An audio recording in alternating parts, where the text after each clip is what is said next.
Good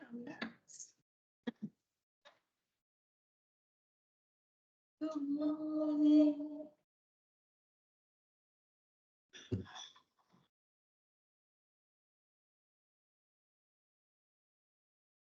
Good morning. The East Tampa CAC March 5th, 2024 meeting was in. At this point in time, I'd like to have the invocation by Attorney Pairs. Good morning, everybody. If I could ask everybody to please bow your heads for a moment. Good morning. Heavenly Father, we come at this time to thank you for this opportunity to come together as an advisory council, Lord, in service to your people, Lord. We accept this obligation, Lord, under the grace that you provide to us to be servants unto you, Lord. And we just ask that you provide order, you provide substance, you provide deliverance, Lord, in all that we may do, Lord. And by our actions today, Lord, that others may be drawn closer to you and know you as Savior. In Jesus Christ's name we pray. Amen. Amen. Thank you, Attorney Harris. Okay, we will start with the roll call. On my right, Fran Tate. Diane Bigler. Ebony DaCosta. Vincent Paris. Connie Burton. Carlos Delarosa. Eileen Henderson. Kim Headland. Grace Flynn. good morning, everyone. Thank you so very much. And we will move right into public comment. Anyone for a public comment? Did you get to number one? Oh, sorry, Mr. McCrae's Craig Fox online. Noreen Copeland Miller online. Okay, thank you, Jeffrey Mr. Johnson online. Thank you, Dr. Johnson. Good morning. My name is Keela McCaskill. I just wanted to share some information that's happening in our East Tampa area. And one of them is the community cleanup is coming up. As you all know, I host a community cleanup. The next one will be in East Tampa. It's April 13th. And so basically we will go throughout East Tampa, servicing some of the seniors, disabled persons in the community with light tree trimming, debris removal, and lawn maintenance. If you know anybody in your neighborhoods that could utilize those services, I'm happy to take their names and addresses. We will start, I have a flyer in the back, but we will start at Tampa Bay Federal Credit Union on their grounds and work the surrounding area with community cleanup. TICO will be present offering weatherization. And what's key about that is that a lot of the homes, when they qualify on site that day, free duct work and installation is offered if the home has never had that service. And that's huge because we're getting ready to go into a very hot season. So TICO offers that at no cost to the community. Myself, elected officials, firefighters, and whoever else, many of you have volunteered in the past. And if you would like to volunteer, it's available. I want to draw your attention to the last East Tampa CAC partnership meeting. We invited we invited Bill Carlson, that just so happens to be a council member. And what he did was brought the Tucker Hall PR firm to help rebrand East Tampa. Right now, when you Google East Tampa, nothing good comes up. And so being a PR firm, one of the best ways to do that with a bunch of people that does not have a background in PR was the easiest way to do it was, hey, what do you love about East Tampa? So in your folders, you all have what he shared with us in terms of the rebranding of trying to rebrand East Tampa, and then also the scorecard. He showed us the disparities between neighborhoods in Tampa, or I'm sorry, between communities, between Black, white, male, female. And he showed those disparities and really trying to come up with a strategic plan to get to what's normal and to get for the best for all of us. And entrepreneurship was one of the ways he saw to do that. In addition to that, he shared inside of your packet a Harvard review. And in that review, it tells you some of the advantages that's available for marginalized communities like East Tampa. So I'm just asking that you all participate in the partnership the next time we have it. I think we should have a few sessions before Bill Carlson comes back with his PR firm, so we could really have some engaging conversations and some progress for next steps for East Tampa. So take a look. I know it's a lot of information. Take it home. If you have things that you love about East Tampa, send it in, but participate because it's your community. And we don't want somebody else to write that narrative for us. We want to be able to say, hey, come to East Tampa. We love it because. So I just want to share that. If you have any questions, I'll be here at the end. Thank you.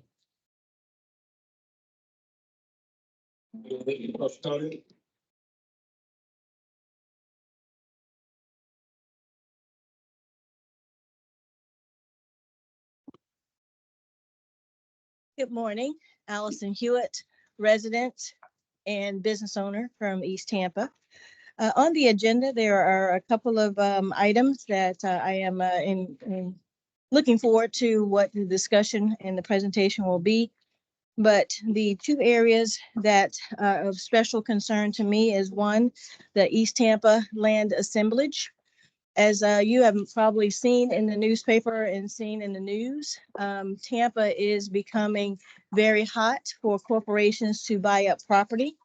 And now we have I believe it may be a plan for the city to create a community land trust who will buy up land. And then we have the CRA who has a East Tampa land assemblage. As a third generation resident in East Tampa, I am encouraging us to look at alternative ways to help current landowners keep their property. In your budget right now, you already have money set aside for heir property and probate to be able to help potential daughters, sons, nieces, nephews to be able to go through the probate portion. Well, just like we did and had the city council approved a pre-development program for commercial, Florida Housing Finance has a pre-development program to develop affordable housing. And if we utilize some of our funds to help some of the current property owners to develop their lands, I think we'll be able to also maintain the feel and the ownership of here in East Tampa. What I'm hoping to be able to do is, as the city is working on creating a missing middle policy, missing middle is triplexes, duplexes. Some of these lots that we have will be able to knock down one old house and build maybe potentially 4 units. And they're from here, are here, and they'll be able to maintain affordability if they take advantage of this program that I'd like to work on with you. We will also be forming an economic development committee with the partnership to make sure that we are having the experts be able to come to the table. We are talking to the community, but for mostly, I am trying to maintain the people who own the property, who have worked hard to secure that property, are able to maintain it. And I'm also hoping that as we are working forward on this CRP, when we go forward with that consultant, that we are looking at ways to be able to help our businesses. We are having an affordable housing crisis, and we cannot keep increasing the down payment assistance without looking at how people can afford these houses. As most of you know, we have really great business owners in East Tampa. Each one of them are trying to either continue to survive or struggle out of this post-COVID era and this new technology. I will be also encouraging you to create business processes to help the businesses so they're able to hire local and be able to afford the housing. Thank you very much. Thank I you, have Ms. a Hewitt. question Yes, ma'am. to the presenter.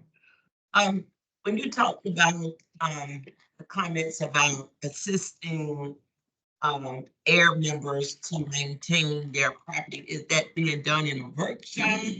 Is that in conjunction with, say, another department? Is there funding set aside for that? How is it working? I don't know. All I know is that as I reviewed your packet and your packet had your budget, you had probate and heir, a line item that has budget in there. So I'm looking forward to see what you as a CAC put forward as what the plan is, or in partnership with the staff, but I don't know the answer. All I know is that you have the opportunity with a line item that's existing in your budget to be able to help those heirs and property to be able to maintain their property, and hopefully, in my encouraging to develop ability to develop it, so we're able to maintain local ownership. I said, could you speak to, like, when was that line item developed? Has it been utilized? Any upcoming, scope of work around it? Yes, and that was part of the budget that was comprised by the members of the CAC. I believe one of the former CAC members, Natasha Goodman, was the impetus behind that line item being placed on there. If you recall, there was some discussion about whether or not we could, as a CAC, that being a part of and allowed by Chapter 163. And we did have some conversations with some folks from the administration and legal. I am aware of an event that's coming, I believe, on the 13th and 14th, that I received advertisement about. The Jazzy Seniors will be hosting an event very similar to what Ms. Hewitt was describing. And I believe one of your CAC members is actually a part of that. And I don't know if he's willing to share some information on what will be covered. Yes. Yes, so there's a community event, I think it's next, no, it's actually tomorrow. The Jazzy Seniors talking about probate and estate planning. And one of the issues that consistently gets run into when people are trying to access resources from the city and the county are clouds on titles. And so that money was set aside last year to try to figure out a way that we could, in addition to providing a grant opportunity, provide people with the ability to clear clouds off of their titles. I don't think that's been figured out yet with the limitations of the statute and the money was set aside, you know, so we got the money, figured out strategy, the ability to do it is the other issue. So that's kind of what it is. And we're gonna talk a little bit tomorrow during my presentation about clouds on titles and what people can do while they're alive to clear them themselves. That always have to be legal, right? They can do things. So the tax community has been like 2 or 3, you know, CAC leadership managers, not manager, but as chairs, I'm sorry, 2 or 3 down the road. And so that would be number one problem, that we've been just lagging that long. Because what we know happens is that we're not retaining the property inside, you know, generation. That's number one. And then number two, how does the information get out to the greater community that these workshops is happening outside of the Jazzy Seniors? Because I know we set aside a budget for someone to help promote and to talk about these things. So what is happening with that person?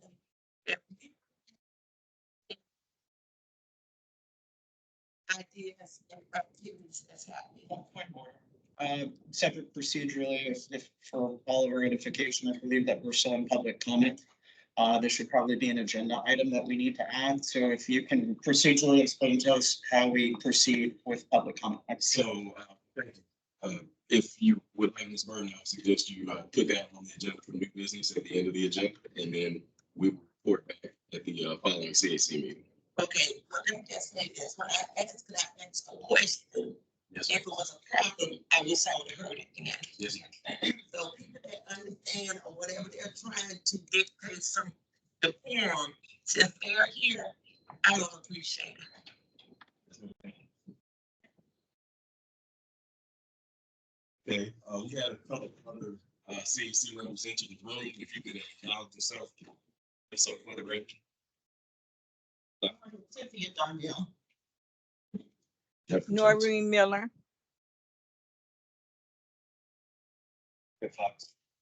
Thank you. Yeah. Next on the agenda, we have, is there anyone else for public comment?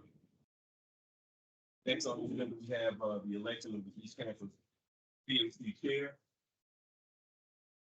We'll be taking nominations from the floor, and let's, so you all are aware. I'm supposed to elect the chair and vice chair for the East Campus CAC. Normally that takes place in September, October timeframe. Again, we've had to change the policy. It shifted a little bit in a few months, but if there is anyone that would like to enter their name, or if you'd like to nominate someone for chair, at this point in time, please do so. All right, Paris. Yes, one of the cornerstones that effective leadership is a historical knowledge of operations, a reflection of commitment to the issues that affect the community, and most of all, effective leadership. With that in mind, I would like to nominate Frank to serve as our chair. She served with distinction and clarity in her prior term that was truncated by some changes in how we go about having people participate on this committee. but I think she probably is best suited to get us through the rest of this year. I think we'll be again, as he indicated, having elections in September. So it's a relatively short period of time. I don't think that's appropriate for someone who's not really aware of the operation or things that we need to know. So with that in mind, I think she is most equipped in this body to pick up from where we are and get us to that next round of election. So with that in mind, I nominate my friend Tate. Thank you, President Harris. Let me read to you all. You all will get some of this information during your the trainings that'll be available on March 25th is the first. Per the updated CAC policies, and I'll read it verbatim. Terms of office of the chair. Annually, each CRA committee will select the chair or vice chair to act in the chair's absence. Excuse me. A person shall be elected to the office of chair or vice chair for no more than 2 consecutive one-year terms. In that event, there are no candidates for chair or vice chair positions. The term limitation may be waived by the CRA board, notwithstanding foregoing provisions. Any current chair or vice chair of any advisory committee is permitted to finish their current term. It's my recollection that Ms. Tate has served 2 current terms. So therefore, per the policy that was updated last year, she would not be eligible for the position of chair. Some comments actually. I think it would be beneficial for this body for its leadership to be comprised of an incumbent and of a newly appointed member. And I think to my colleague's point, the newly appointed members have an opportunity to understand the historical and institutional knowledge that the incumbents have. And I believe that the incumbents have an opportunity to understand what the newly appointed individuals, some of which are representing that have not had representation. So I think that that's something that the body should consider as we move forward with selecting its leadership. I'd like to echo what Carlos said. That was exactly my thought too. We should have a, longer standing member as well as maybe one of the newer members. I'd actually like to nominate as our chair because I think also you did a wonderful presentation at the CRA board not too long ago. And I'm confident that you would make a great chair. I'd second that motion. I'd like to nominate Noreen Miller. I think that she brings what you say, the history. She's been here. Her knowledge of East Tampa is immeasurable. And I think she would be a good leader for us up until, I think, September would be the term. If I may, for that motion, I would also like to nominate Noreen Copeland Miller as well. I would like to nominate Penny Clinton Paris when the state no longer serve. Mr. Paris Seinfeld did an exceptional job in ensuring that we continued the policies and procedures that we needed on Parliament. Based on your comments, sir, in terms of the incumbency, I do agree with that with the former chair Tate. However, Mr. Paris also has been here as an incumbent and sticking with the new policies and new guidelines for the CRA. And I think I would nominate Mr. Clinton Paris as that new chair.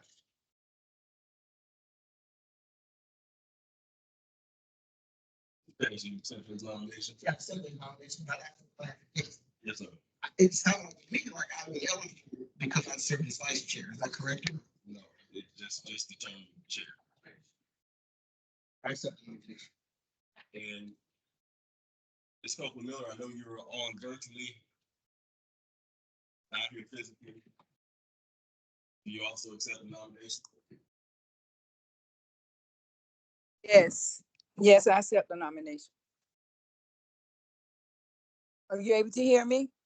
Yes, ma'am. Thank you. Is there anyone else? Any other nominations?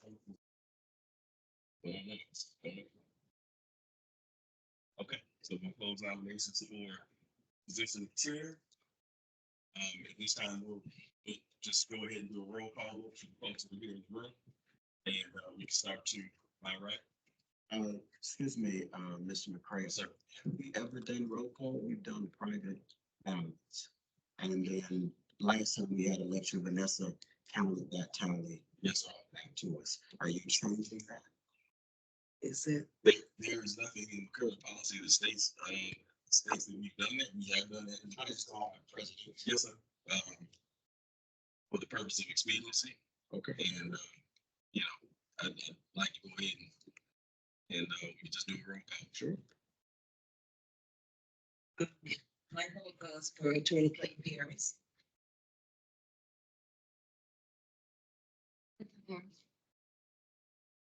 Great Paris. Noreen Copeland, Thank you, Paris. Noreen Copeland. Quentin Paris. Noreen Copeland. Clinton Paris. Quentin Paris. Clinton Paris. Noreen Copeland. Thank you, Ms. Coleman. With that being said, Attorney Parents is now the new Tampa CAC chair. Congratulations, sir.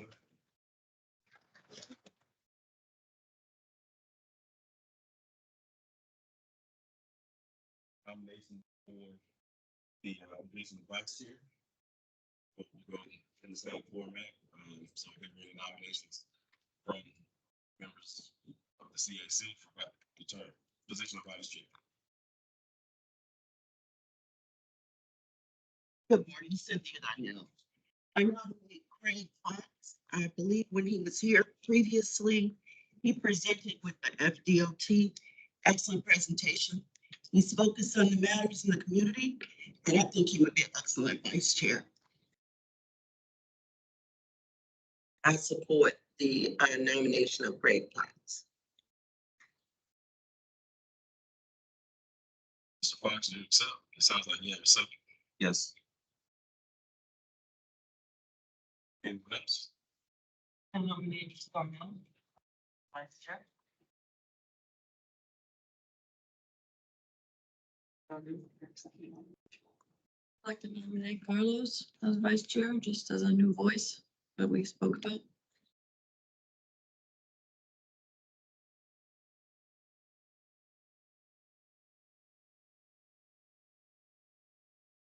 This is the last meeting today. I do something. I said,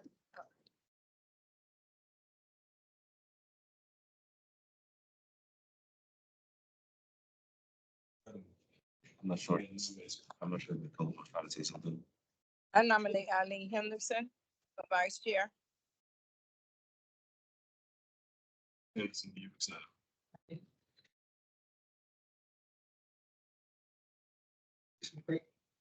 I nominate Noreen Copeland. I second the motion.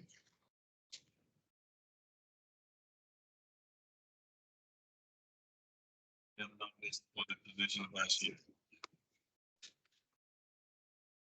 Okay, so currently this, we have Mr. Craig Fox, we have Ms. Cynthia Donnell, Mr. Carlos De La Osa, Ms. Eileen Henderson, and Ms. Noreen Copeland Miller. And Ms. Cynthia Donnell, thank you. You did accept, Ms. Donnell? Yes. Okay. Craig Fox, Cynthia Donnell, Carlos De La Osa, Eileen Henderson, and Noreen Copeland Miller. And we followed the same suit we did for chair, starting to my right. I vote for Cynthia Donnell.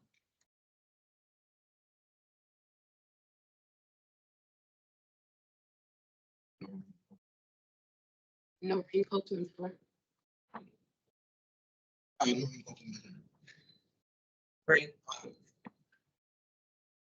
Fox. Carlos De La Osa. Noreen Copeland. Craig Fox. Cynthia Darnell. Craig Fox. Oops, sorry.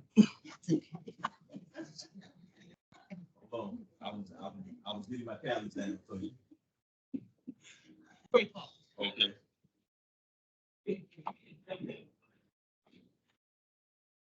And Dr. Glenn, you were, Cynthia Darnell. okay.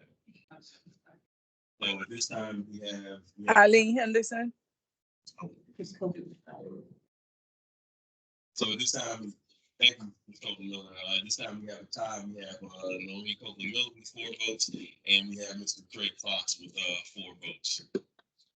So we'll go another round. Mr.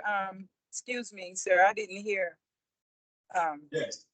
So, we have Ms. Copeland Miller, you have 4 votes, after the tallies, and, Mr. Craig Fox has 4. Okay, can I rescind my vote from Ms. Henderson and give it to myself?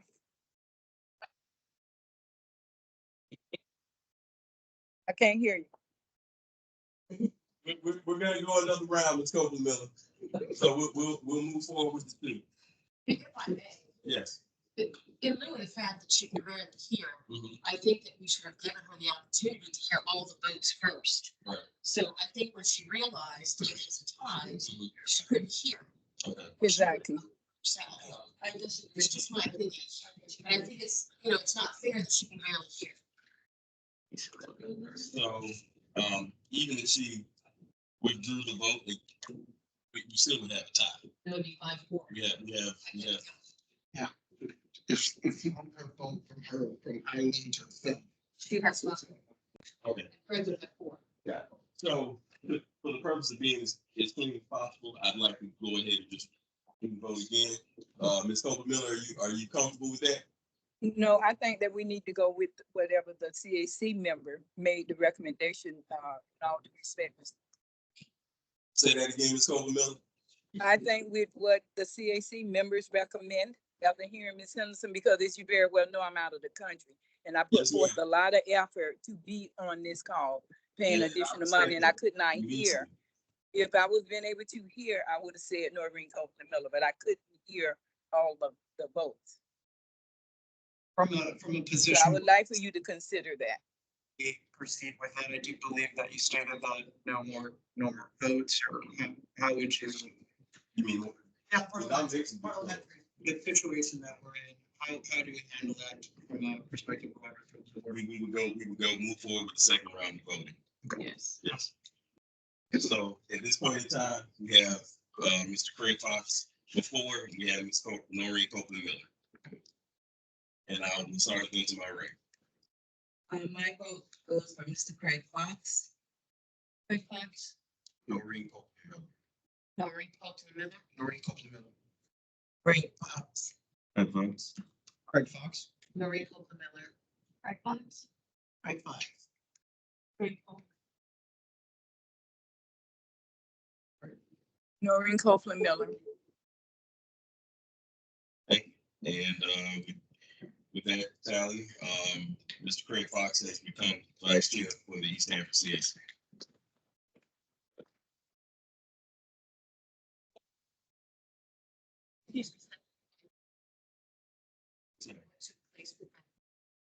It's public record. Yes, ma'am.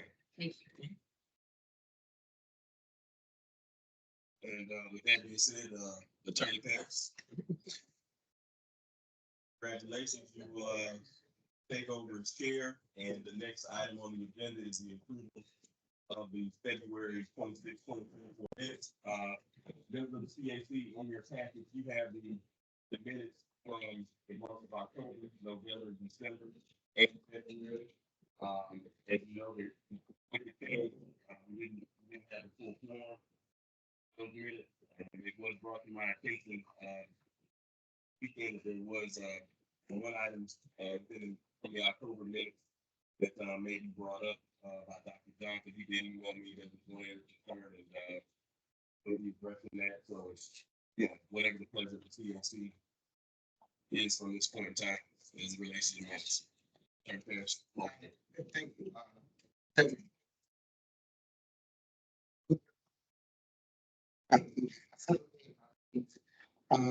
If I'm reading correct, on February, we need to approve, the February meetings that is going to be next before time.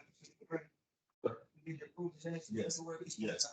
All right, everybody's had a chance to take a look at the minutes. Any corrections to the minutes? Mr. Chair. If approved on February, it's quite still other notes that are in the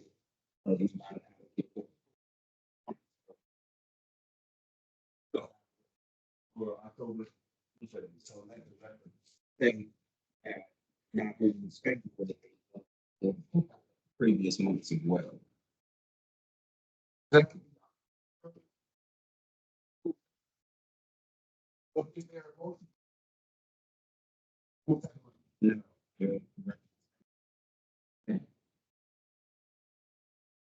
October 20, recollection of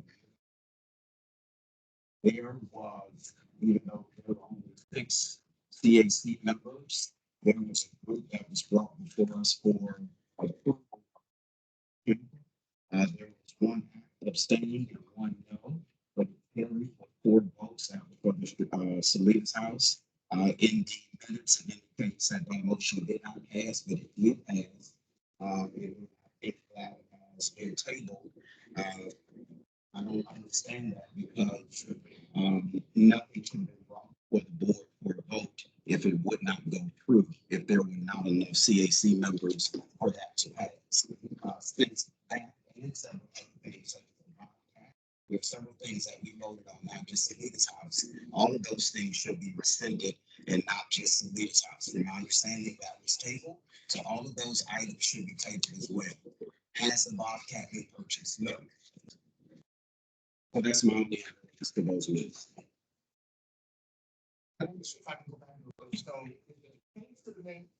Yeah.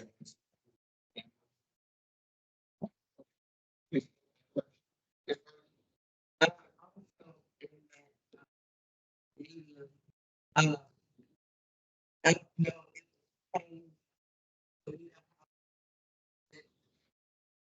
It said 16 homeowners. When they gave the presentation, they said six homeowners. So I don't know how the additional. And that's a kind of graphical error, but I do recall him saying that we only assisted 6 homeowners. So I question now the 16 that's being noted. Your recollection is the number 6.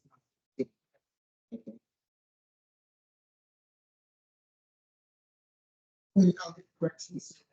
Yes, on the December 2023 minutes, it stated that I was present. I was not present at that meeting. I was present at the November 3rd meeting, so I believe it might be a typo.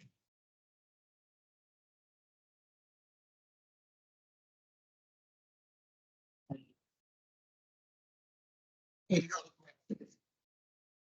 corrections? I'm coming. I'm sorry. And the, somebody else got her, but I think the October 3rd attendees, that were says other attendees, still here is listed twice in the minute. Vulnerability is listed twice in the minutes. And I don't think I know between.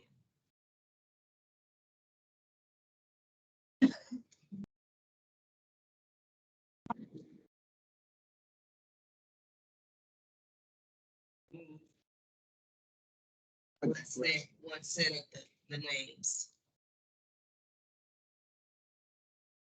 Which one? No, it had on the top. No. Okay. I'm gonna make a motion to approve the meeting minutes, subject to all of the corrections and comments made by the committee members.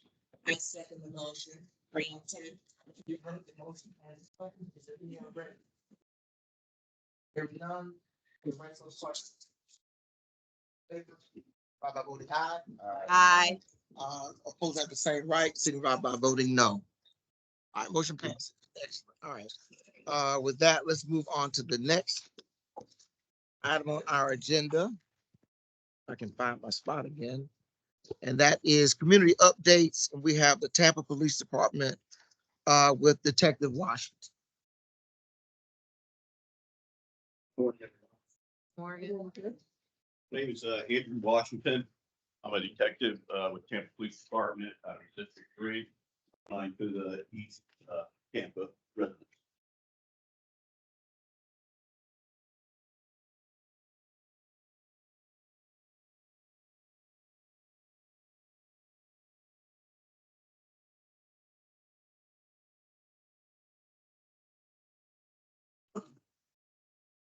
Today I'm here to talk to you about, what I am prepared to do, for East Tampa while assigned at East Tampa. My goals and my objective is to make East Tampa stifle. Just say to yourself, what does those letters mean? You live in, East Tampa. Clean, safe, attractive place to live. Every single person that lives anywhere, right, would want these things. Clean, safe, attractive place to live. Even at your job, your desk, your cubicle, you want to look clean, you want it attractive. Your college dorm room, you want it clean, you want it attractive, so basically you can show it off. Would everyone agree? All right, so how am I going to do that? So I say to myself, what is the best way for me to help the residents of East Tampa try to change and have a new way of thinking from this forward on? Education. Education is the best way to change people's attitude. You give them options and you also let them know the benefits of changing the way you think or the way you carry on your life so you can reach the benefits. All right, so start with the residents and also the business owners. All right. Some of the stores that operate in East Tampa, the owners don't live in East Tampa. Okay, but their businesses are here. So they rely on the residents of East Tampa to help make a profit for their business. All right, whether it be a convenience store, gas station, clothing store, etc. So I think the business owners play a part in this role too, working with the residents to help keep East Tampa a safe, clean, attractive place to live. All right, so right here is what you're looking at. You're looking at an intersection of a vacant lot, all right, where the vegetation on the fence is overgrown and it's out. And because of the way where the fence line ends, it's out to the roadway. So if you were traveling at that intersection, you literally have to come out into the road in order to make a left or right turn, which is not safe. Here it is standing, looking back the other way. As you can see, where the intersection meets, where you literally would have to come out there just so you can see down the road. So if that property owner would just trim that back, it would make it safe for the people traveling through. So maybe no car accidents will occur. Safe. Once again, driving through, I'm looking for a clean, safe, attractive place to live. Me and my wife are out house hunting. We see that might be a scratch on a turnoff wall. You might not want to live here. Okay.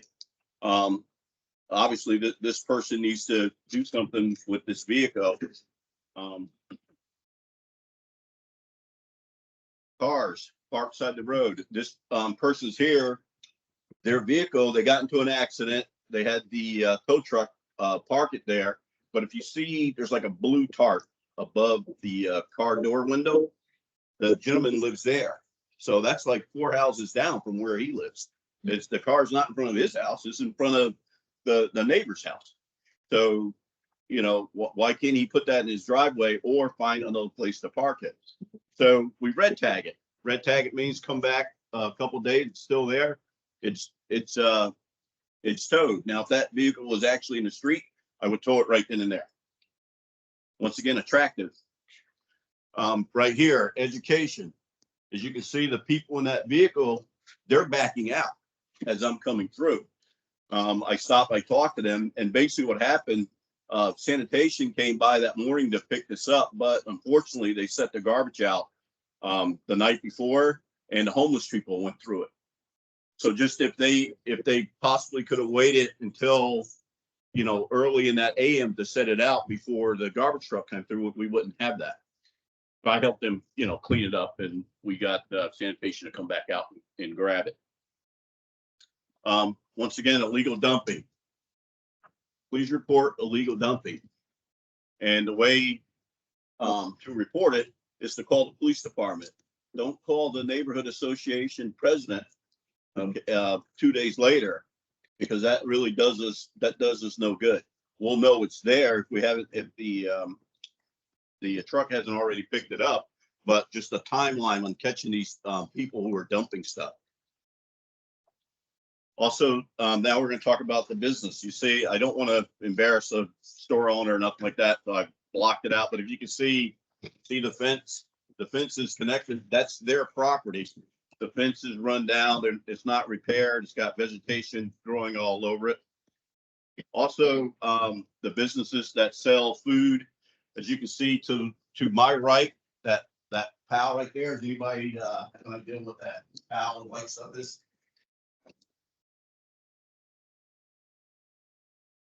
You think? What, sign, What? kind of sign or something that blew down or? It's garbage. It's food containers. It's white plastic cups. All stuff that's being sold on that property. There's a backside of it right there. Okay. Okay. So if they're going to sell food, they need to put garbage cans out there, or they may want to go out there about every 3 hours or so and pick that up. That's not fair to the residents that live on that street right there, that, you know, they have to go out there and clean up food trays and cups and stuff from a store that's being sold. Once again, you know, slot machines in the stores without permits and stuff. All this does is create problems for the community. People go in there, they hang around. If you have a business that people are hanging around and they're not purchasing anything, it usually leads to certain incidents. So a high call of volume of police will be responding here because of maybe fights. Someone get mad, won't leave.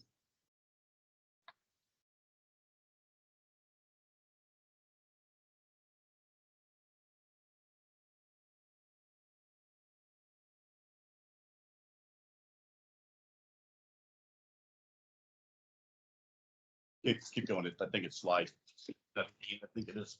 Yeah. Oh, shoot. There we go.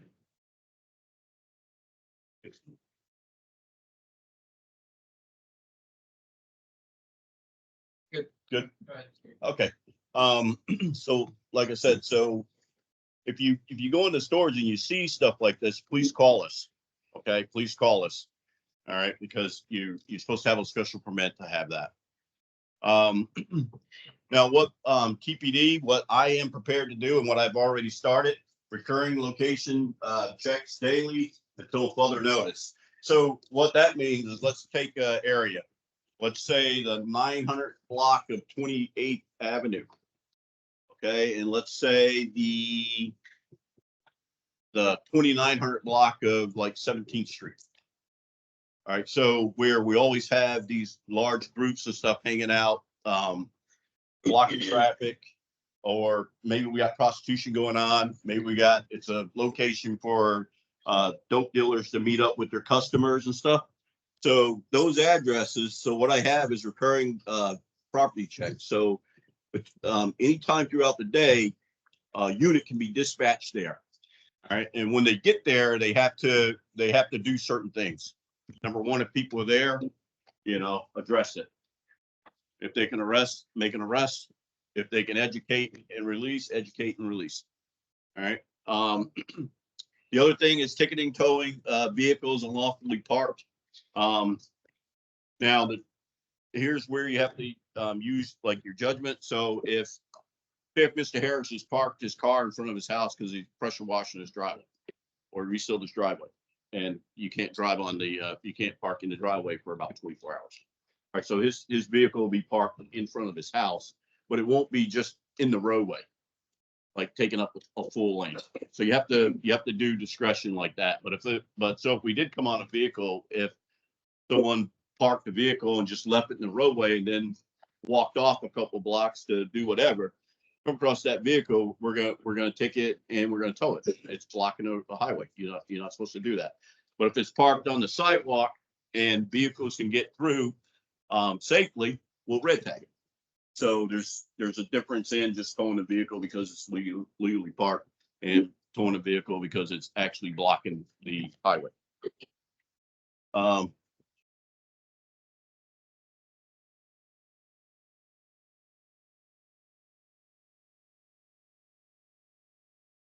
right, that's what a recurring call looks like.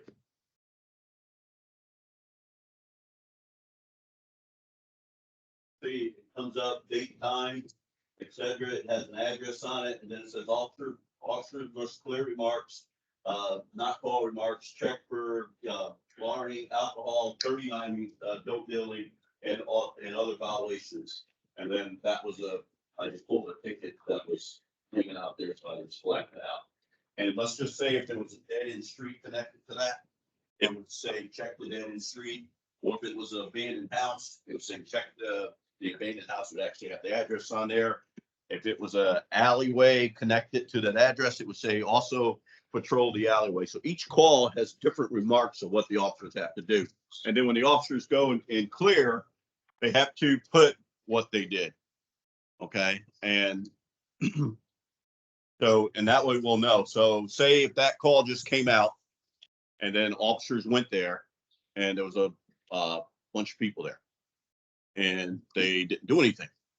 Okay. And then say, one of the supervisors ride by seconds after they just cleared the call and be like, the officer's going to have to go back and clear those people out. All right. Next.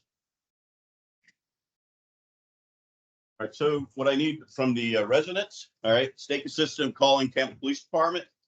All right. Emergencies, 911, non-emergencies, 813-231-6130.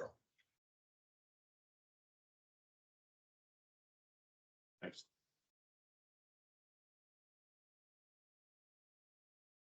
All right, I need from the business owners, integrate an aggressive tow truck company, which means that don't let someone park in your business and walk off to the neighborhoods and be gone for 2 to 3 minutes. All right, if they do that, have a tow truck company come tow that car away. So aggressive means that tow truck company, maybe every hour or 2 hours, they go through that business, etc. Because what I'm finding is that that's basically what's happening. Like some people will park at these convenience stores and then they will walk off into the neighborhoods, maybe because there's no parking for whatever reasons. But if you're a business owner, you shouldn't allow that, because where's your customers going to park if the non-customers are taking up all the spots? Then I need them to obey all the business license agreements, such as alcohol and tobacco, which means those cups that you saw on the ground, please don't sell cups with ice in it and sell alcohol at the same time, because you know what's going to happen. People are going to go outside and either they're going to drink in your parking lot or they're going to get in their vehicles and drive. Next. Any questions? Yes, ma'am. Yes, ma'am. My presentation. As Labor Association President, I'm not coordinator. I now instruct the association members to call the non-emergency police department for illegal dumping. Instead of the process was go on the website, use your name, and just enter all the information there. Okay, you're correct. But also, when I say call the police department, it's like, hey, that person's dumping right now. That's what I'm saying. If it's live, call. Okay, if you come across it several days later, so yes, you go on the website and you can fill out the complaint and you can use my name and use the district 3 station as the address. Yes. Thank you very much. You're welcome. Yes, sir. You mentioned, thank you for your presentation. You mentioned earlier that there are a lot of business owners who don't live in East Hampton. What's the ratio of complaints that you receive from business owners rather than residents? I'm thinking that some of these business owners are evading and supporting some of the illegal activities that took place in East Hampton. I will say, and police has conducted some of the search warrants on stores yes, the business owners or the business managers that run the business were subject of investigation. And also, a lot of the business owners, quote unquote, say, well, if I call the police, the customer is gonna get even from that in the beginning. So a lot of them do not call police for people hanging outside, or for people who park their cars and without moving business. So it's one of those things, like I said, it goes back to educating the business owners. Now, on the other hand, we do have the public nuisance abatement board, which I'm prepared to bring those owners in front of if they don't start complying and make an attempt to clean up the conduct that's happening on their properties. Thank you so much for being here. In looking at some of the businesses, the outside is rough.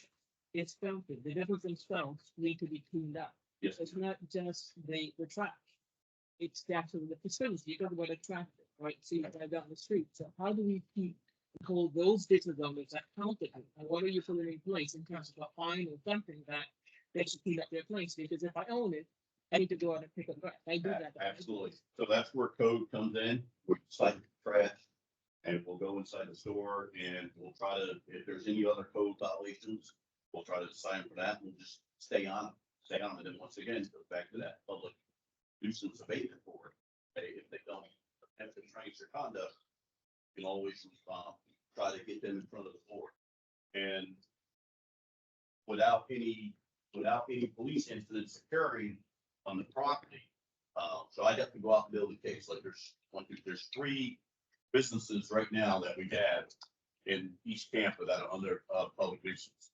Right, is Ebor Groceries, A&J Food Store, and the Silver Dollar.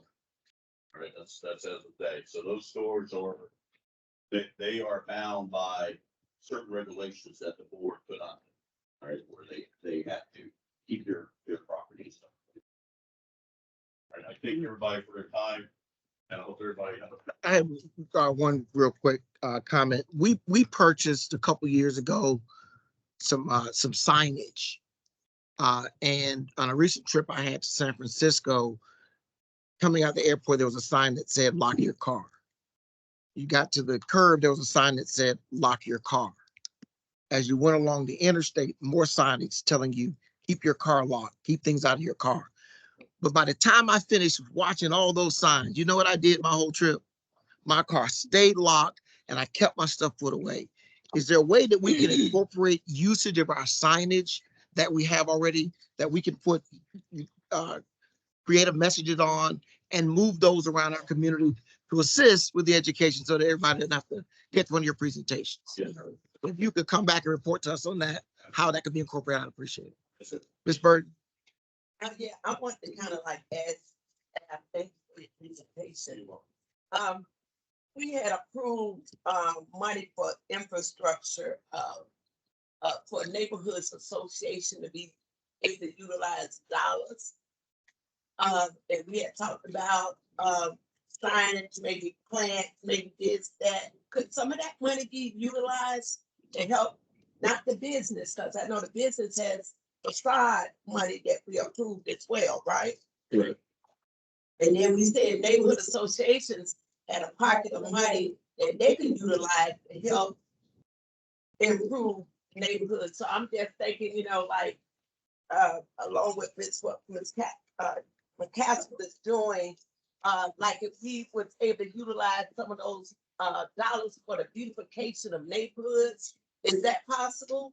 Because that money been sitting there for about 5 years now. Is that possible that, because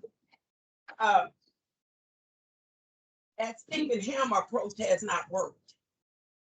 Some of these business owners have, you know, they are good and lawyered up. So I'm just thinking, how then could we like share with them, hey, if they're there for good intentions, we have a facade grant.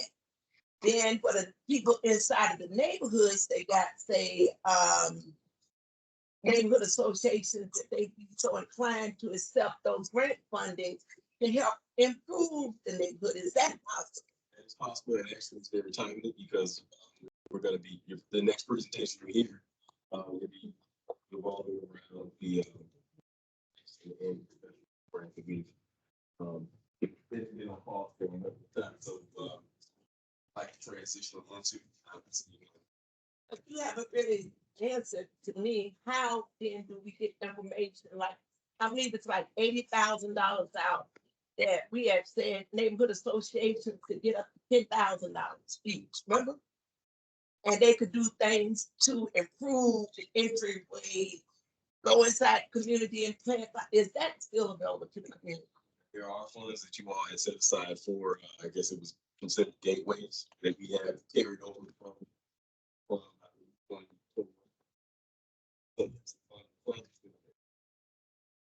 now, the process to get to that and the conversations, that's something that we have to definitely look into and have some further conversations.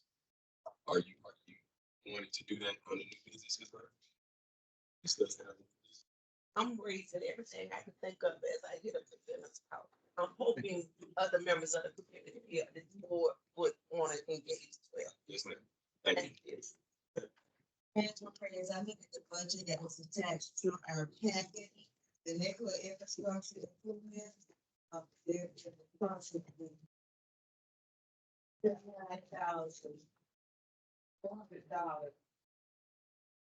in that line item. The gateway is a different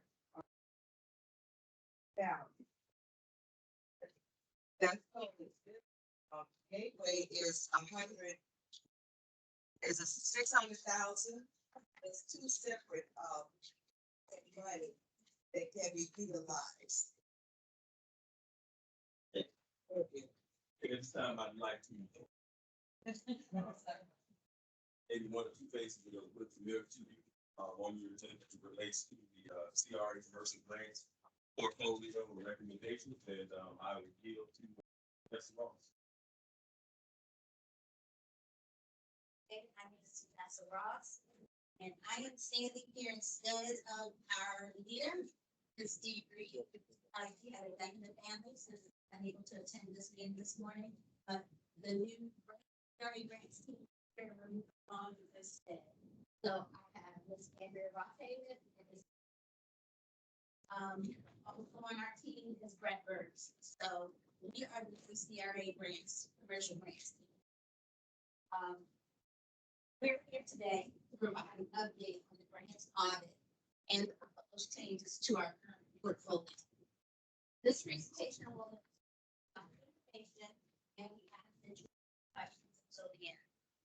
We have some notepads that are going to be provided to you along with the presentation for you to jot down your questions so that when we have our question and answer period.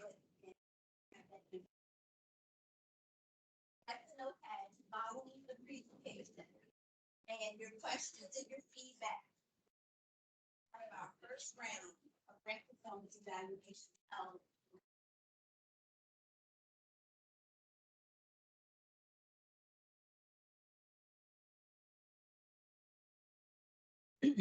Yeah.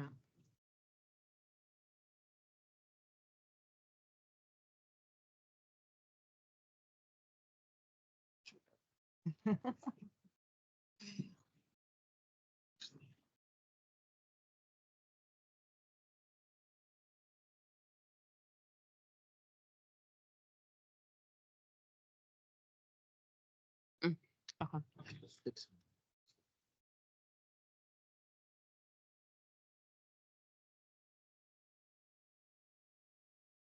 Okay.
Let's start the Q&A session. For this presentation, for those who have questions, you could just raise your hand and we can answer. Ms. Ross, if I could, first of all, thank you very much for the presentation and the effort to come up with a process that will make our whole grant operation more effective. I'm not an administrator or logistic person, so I can't speak to a lot of the components of what you've done. But the one thing that jumped out at me as a glaring defect is if the intent to make a one location for all grants, you may very well disenfranchise various communities where you have people that have transportation challenges. I would really encourage you to reconsider that because there are a lot of people in certain neighborhoods and communities that really can't travel around. A lot of our seniors who are in greater need, they need access in a more neighborhood central location, depending on where they're located. So I would just ask that you all factor that into your planning of where those facilities are as you go forward. And to address that for you, Attorney Harris, with the reorganization of the CRA managers are now our community liaisons. They have taken a lot of the administrative, grant administrative things, and just the day-to-day administrative tasks off of the plates of the CRA managers. So those are the people who will be out in the community. They will be those people that will be able to have access, and those people in the community to have access to them, so that they're kind of like the middlemen that will be able to get that information to the right sources within the CRA organization. So although it seems that we've streamlined it and that they may not seem to have direct access to the CRA and to the grants team, which they do, the information that we presented to you on the last slide not only gives you our phone number, and it's in your packet, our phone number, but it also gives you the procedure to go online on the CRA website. And it's a consulting form that you can just fill out, and it goes directly to us, and that we're able to see that information. So we're trying to make as many access points as we possibly can for people to apply for the grants, more so than there were before. All right, thank you. I thought there was a question. Somebody's hand was up first. Ms. Chait, go ahead. Thank you so much, Ms. House, for your two presentations this morning. I had a question. Pre-development, pre-development grant, that is still included in your. Yes, the pre-development grant is included, and it's structured as a grant for services versus a grant. There's no cost outlay. That's the way it's designed right now. There's no cost outlay to the applicant. The CRA provides that service. So there's no upfront cost for them, and then reimbursement. It's the CRA is going to provide that service through a pool of vetted service providers. Did you reference the subcommittee from the CRA in East Tampa as far as pre-development? Because when I served as chair, I had subject matter experts, the committees, and the economic development component came up with a pre-development grant. Did you consult that team, and is your plan in agreement with the plan that they worked so diligently and so very hard on? We reviewed all the 18 grants across the districts. We reviewed, dived into all of them. We talked to the managers about their experience with the grants and their feedback from the community. So that was taken into consideration. And actually that pre-development grant would now be available across the CRA districts, not just in East Tampa. Okay, So we thought it was a great idea to fill that gap. so you did not speak personally with the team? No. But the information that was created by the team was a part of the audit process. So we wouldn't even have an audit process if they didn't have some information to kind of look through to see what we had existing. So that pre-development grant that was created in East Tampa was one of the portions of the audit that was done for pre-development. Thank you. So just to reiterate that the pre-development services are going to be provided by your team for free as a part of this. The pre-development services are structured to be provided by professional architects and engineers that are on a list that the applicant can choose from. Okay, just one time question. We have to follow order. There were several people. Ms. Tate, yeah, Dr. Johnson, go ahead with your question. Okay, I'm just saying. I have a couple questions. What is the timeline for this to begin?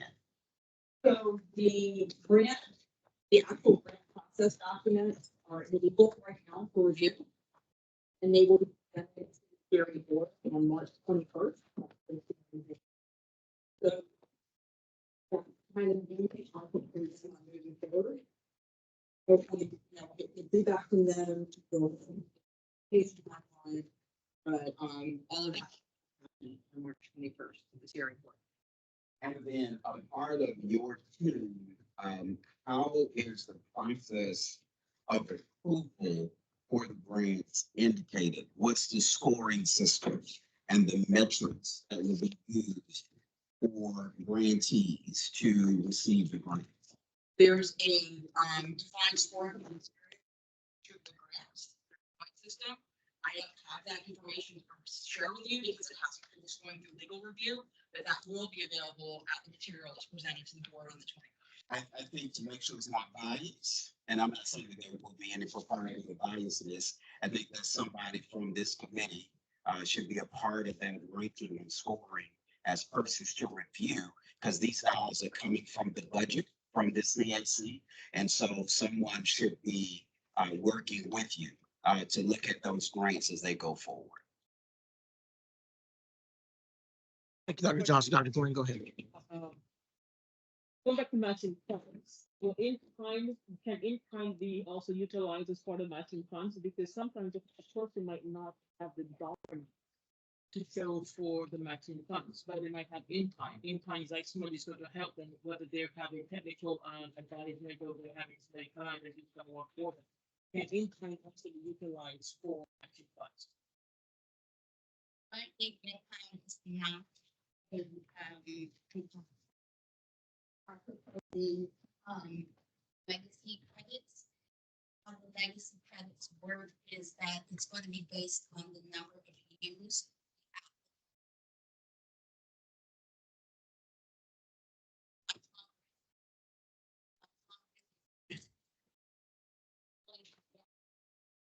Or whatever funds is necessary. That legacy. So once that is legal, then that would allow that person to not have it as much upfront or funding.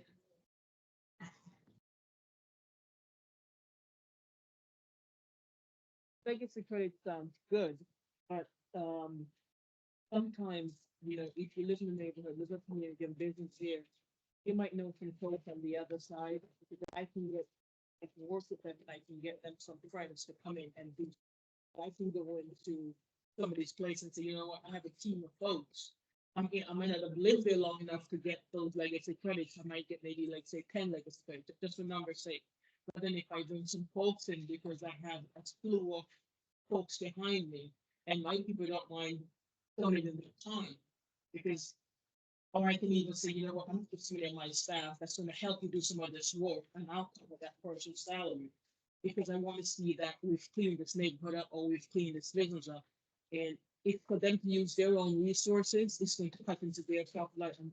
And even cost somebody their job, because then they have to take money from their revenue to pay this person a little bit more based on now that salaries are going up, the minimum wage is changing.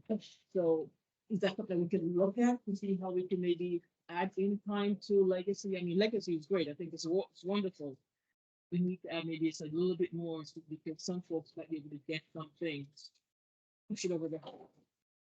After that, please note that on your notepad, we have notation on our notes, and we'll get that to the recommending committee. Thank you.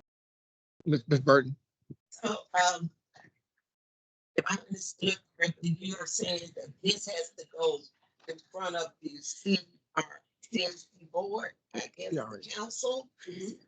How then does that affect businesses that's in the pipeline of trying to receive funding?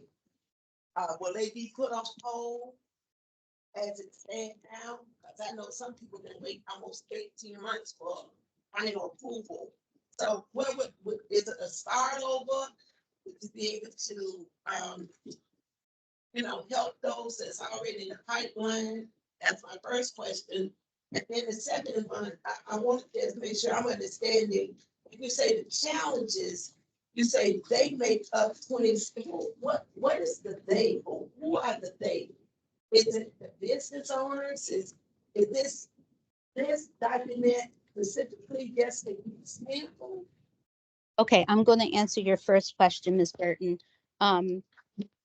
When you talked about the gap and the stop of the accepting grants or processing grants, we haven't paused. We're still accepting and processing grants under our old system. So there is no point that we have not accepted grants and processed them under the old system. Now, once these grants in this new portfolio are presented to the CRA board on March the 21st, they will either approve or disapprove them. But if they do approve them, they will give us a timeline on when those grants in this portfolio will become effective. So up until that point, we will still be processing the grants as they stand now across the CRA. So there has been no pause with that. And then for the second part, the 26%, that's how much the grants comprise of the total CRA budget for the agency. So 26% of that is grants, or 26% of that. Mr. Fox.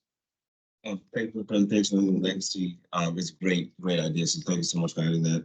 So as far as the quarterly, is it going to be reported in regards to the KPIs?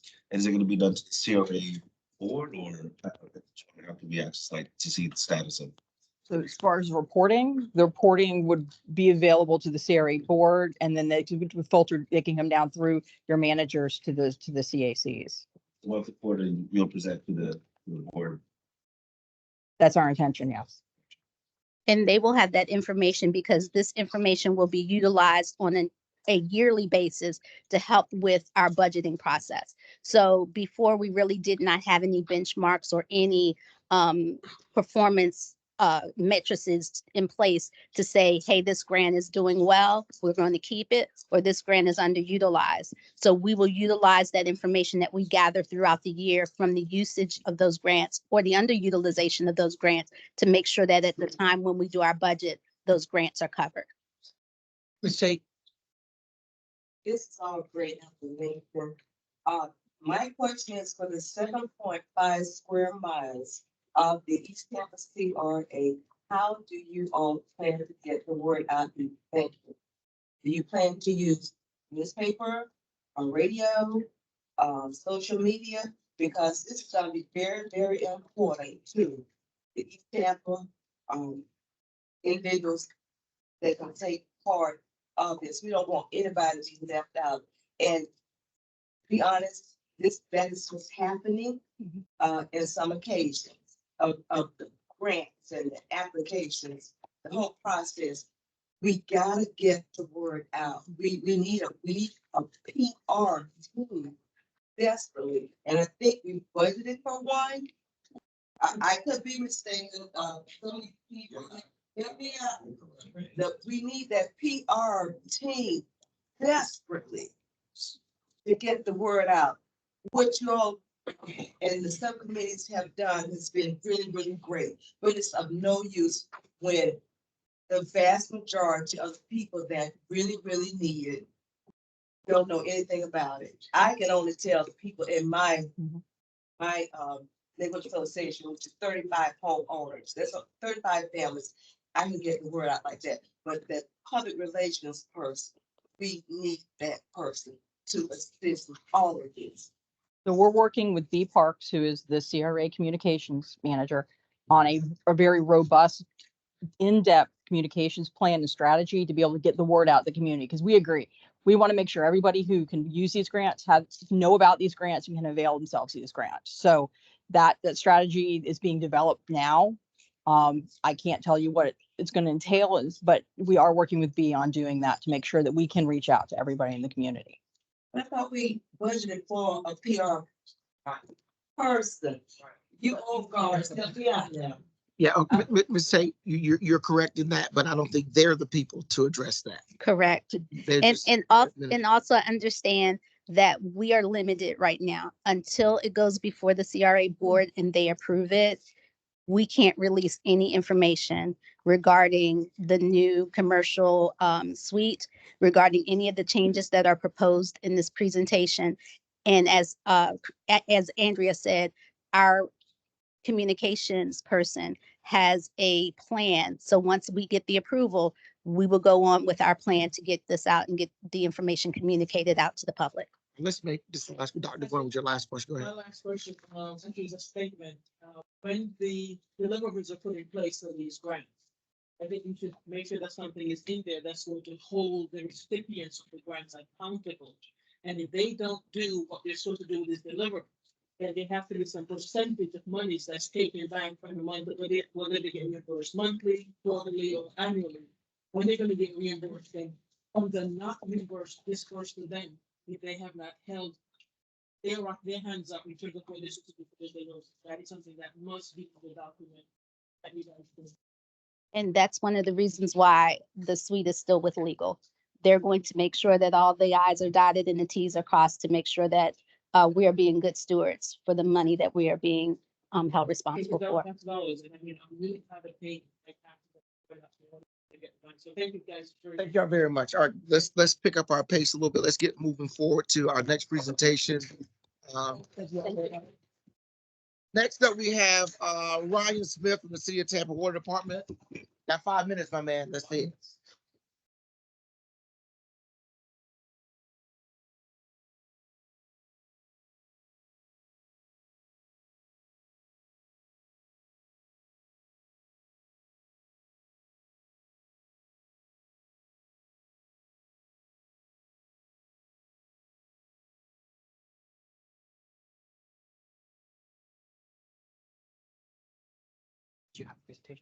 No, I'm just gonna talk. I got some flyers. All right, hello, everybody. Can you hear me? All right.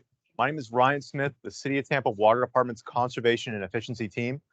I'm here to talk to you a little bit about our conservation efforts and resources we have available for your community, as well as my partners from Tampa Bay Waterwise. We're going to come, but unfortunately they were not able to make it. So I'm going to talk a little bit about rebates they have available for you all through their organizations. First of all, how many people are homeowners or residents in Tampa here? Okay. And how many are business owners in the group? Okay, got a couple of business owners, mostly homeowners. So for the homeowners, we have a lot of resources out there. Single family residents use a lot of our water. All of these pamphlets are down there by the door, so you can pick them up on your way out. The first thing I want to talk about is we offer indoor retrofit kits to help you save water indoors. Now, these come with a high efficiency shower head, 1.5 gallons per minute, and save up to 36% compared to the average shower head. It also features aerators and, most importantly, toilet test dye tablets. These are free to anyone, particularly single family residents, within the city of Tampa who pay our water bill. If you have an account with us, you can just go to the website. It's right here, tampa.gov/water saving devices, or go to the capture with your phone, and that'll take you directly to our Tampa Connect site where you can request this. You can also request an outdoor water savings kit. It has a hose end spray nozzles. It has flags for detecting leaks in your irrigation system, rain gauges, and soil moisture detectors. Now, while I'm on that topic of, oh wait, you can also get a rain sensor from us for your irrigation system. How many people use outdoor automatic irrigation here with their homes? Okay, a few of you. So with that, I do want to bring up, we are under drought still. We have a water restriction, regional water restriction in place where we're on 1 day a week watering. Oh, I got the wrong flyer. Apologies. We have 1 day a week watering. You can go to our website and find out about that, but it's your last digit in your address dictates what day of the week you'll be watering on. So be sure to check on that if you're using automatic irrigation. Again, apologize, just reference our website for that information. And we also, a lot of people don't know this, but a good portion of the water we supply goes to irrigation systems. So if you feel your bill is high and you want to reduce that, I recommend looking to Florida Friendly Landscaping. We have a flyer there about that. And also we have a program where we can come out to your home and do a irrigation evaluation if you have high water bill due to irrigation. This is mostly for chronic high water users. We'll come out, go over the automatic irrigation timer settings, look for leaks, and kind of give you our recommended schedule to help you reduce your water use. I want to make sure that's available. We also offer that to businesses, multifamily residences. I know my partners from Tampa Bay Waterwise offer a customizable rebate to multifamily businesses. We work together with that. We'll come out and look at the irrigation. We'll look at the efficiency of the units, and they can set up a custom rebate for you to retrofit the interior and exterior to help save water. I know that might potentially be some funds for CRAs coming up for that, but I don't have any details yet. And of course, these same materials are available for multifamily through the Tampa Water Department directly, the shower heads and aerators and whatnot. Also, I left a card down there for contact information for our department.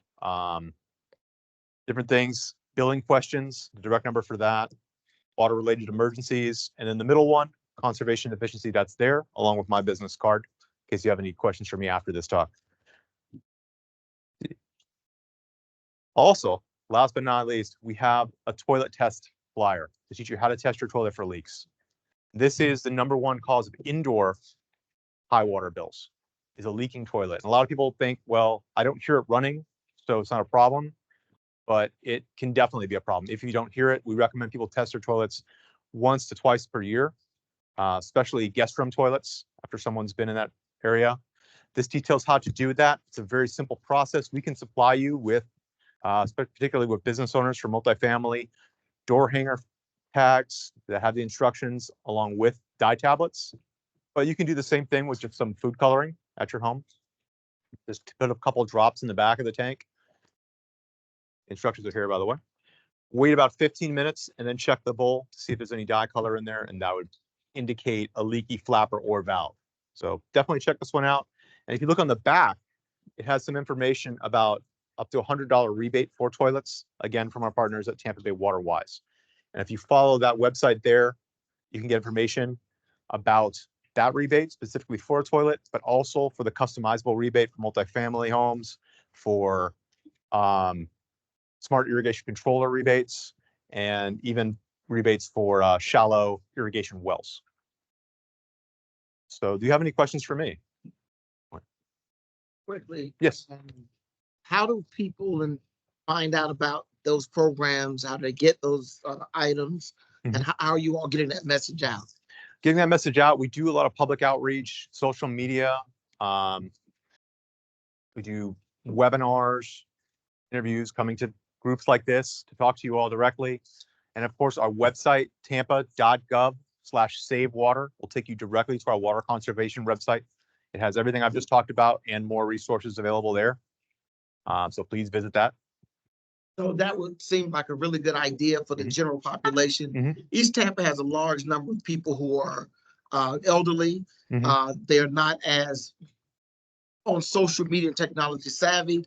Are there places you could identify that you might place some of those little handouts, be they religious institutions, some of the city parks, or places where some of these people frequent, where they might get their hands on the information, in addition to going out onto the social media, interweb and all that stuff? Yeah, it's a good idea. And I believe we have done that in the past at different community centers. We've given pamphlets, particularly for our customer assistance program, CAP, where it's kind of a discount where they waive the base charges for people with lower incomes. We're in partnership with the housing department on that. So I know we've distributed flyers at different community centers for that. And if you have any places you'd like them distributed, I'm glad to drop off packs of flyers any point. Thank you. Yes, ma'am. Thank you, Ryan, for your presentation. Do you have on your website a place where we can request a presentation from you or someone from your group? Say maybe at a neighborhood association meeting, fair, or anything like that. I met you guys on Saturday at the senior day in the park. Yes. And that's how I received the information and the shower head and all the other great stuff that you guys had to give away. So is there someone somewhere on your website we can request you come to? Yes, you can go to our website and that will link you to the on a blank. To the official, the same one where you would order the these indoor water saving kits, the Tampa Connect website. You can go there and you can do a formal request for a speaker from the water department, and we can speak about conservation, water in general. Depending on, the person that comes out will be catered towards your request and what you want to know about, but that's the official way to request a speaker from us. You can also go to our email. Just email us at it'll make it. savewater@tampa.gov. I need to get some dates from you that you would be willing to sit down with our vice chair of the school board, Mr. Shake Washington, to explain to him exactly what we do and how he can help Miss push White? out some of this Ms. stuff. White? Thank you. Thank you so much. No problem. And that wasn't a question for me, was it? Okay, just checking. Any other questions for me? Yes, sir. Rain barrels. Yes, we actually sponsor the triple workshops from UF IFAS, where we will pay for you to go out as a Tampa resident, as an account holder, and you can get a free rain barrel through them. Also micro irrigation supplies, and they'll teach you about rain barrels and micro irrigation and composting, I believe. So yeah, definitely you can go to our website and find information on that as well. I don't have any flyers on it, but it's a great program. I highly encourage you to try it out. Anyone else? Thank you very much. Appreciate it. Thank you, everybody. Thank you very much. So we bring Cedric back up. I want to recognize Elise Drumgo, who is the Deputy Administrator for Economic Development, using our space for work, I assume. Just want to recognize him sitting here. And also Erica Moody, she is the Director for our CRA. So they're here making sure that we're handling things properly. Okay. All right, Cedric, back over to you.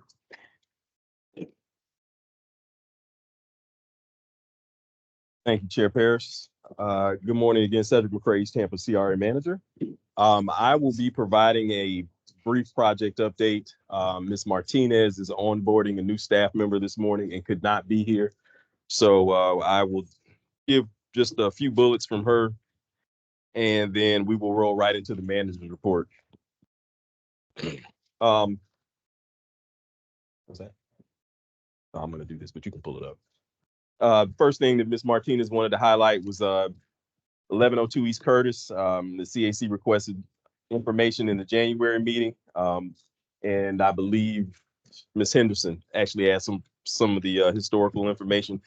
She wanted me to share that the year the buildings were built, the church was built in 1952. Other buildings were built in 1969, 1971, and then there was a single family home, which was probably a parsonage for the pastor of the church, that was erected in 2000.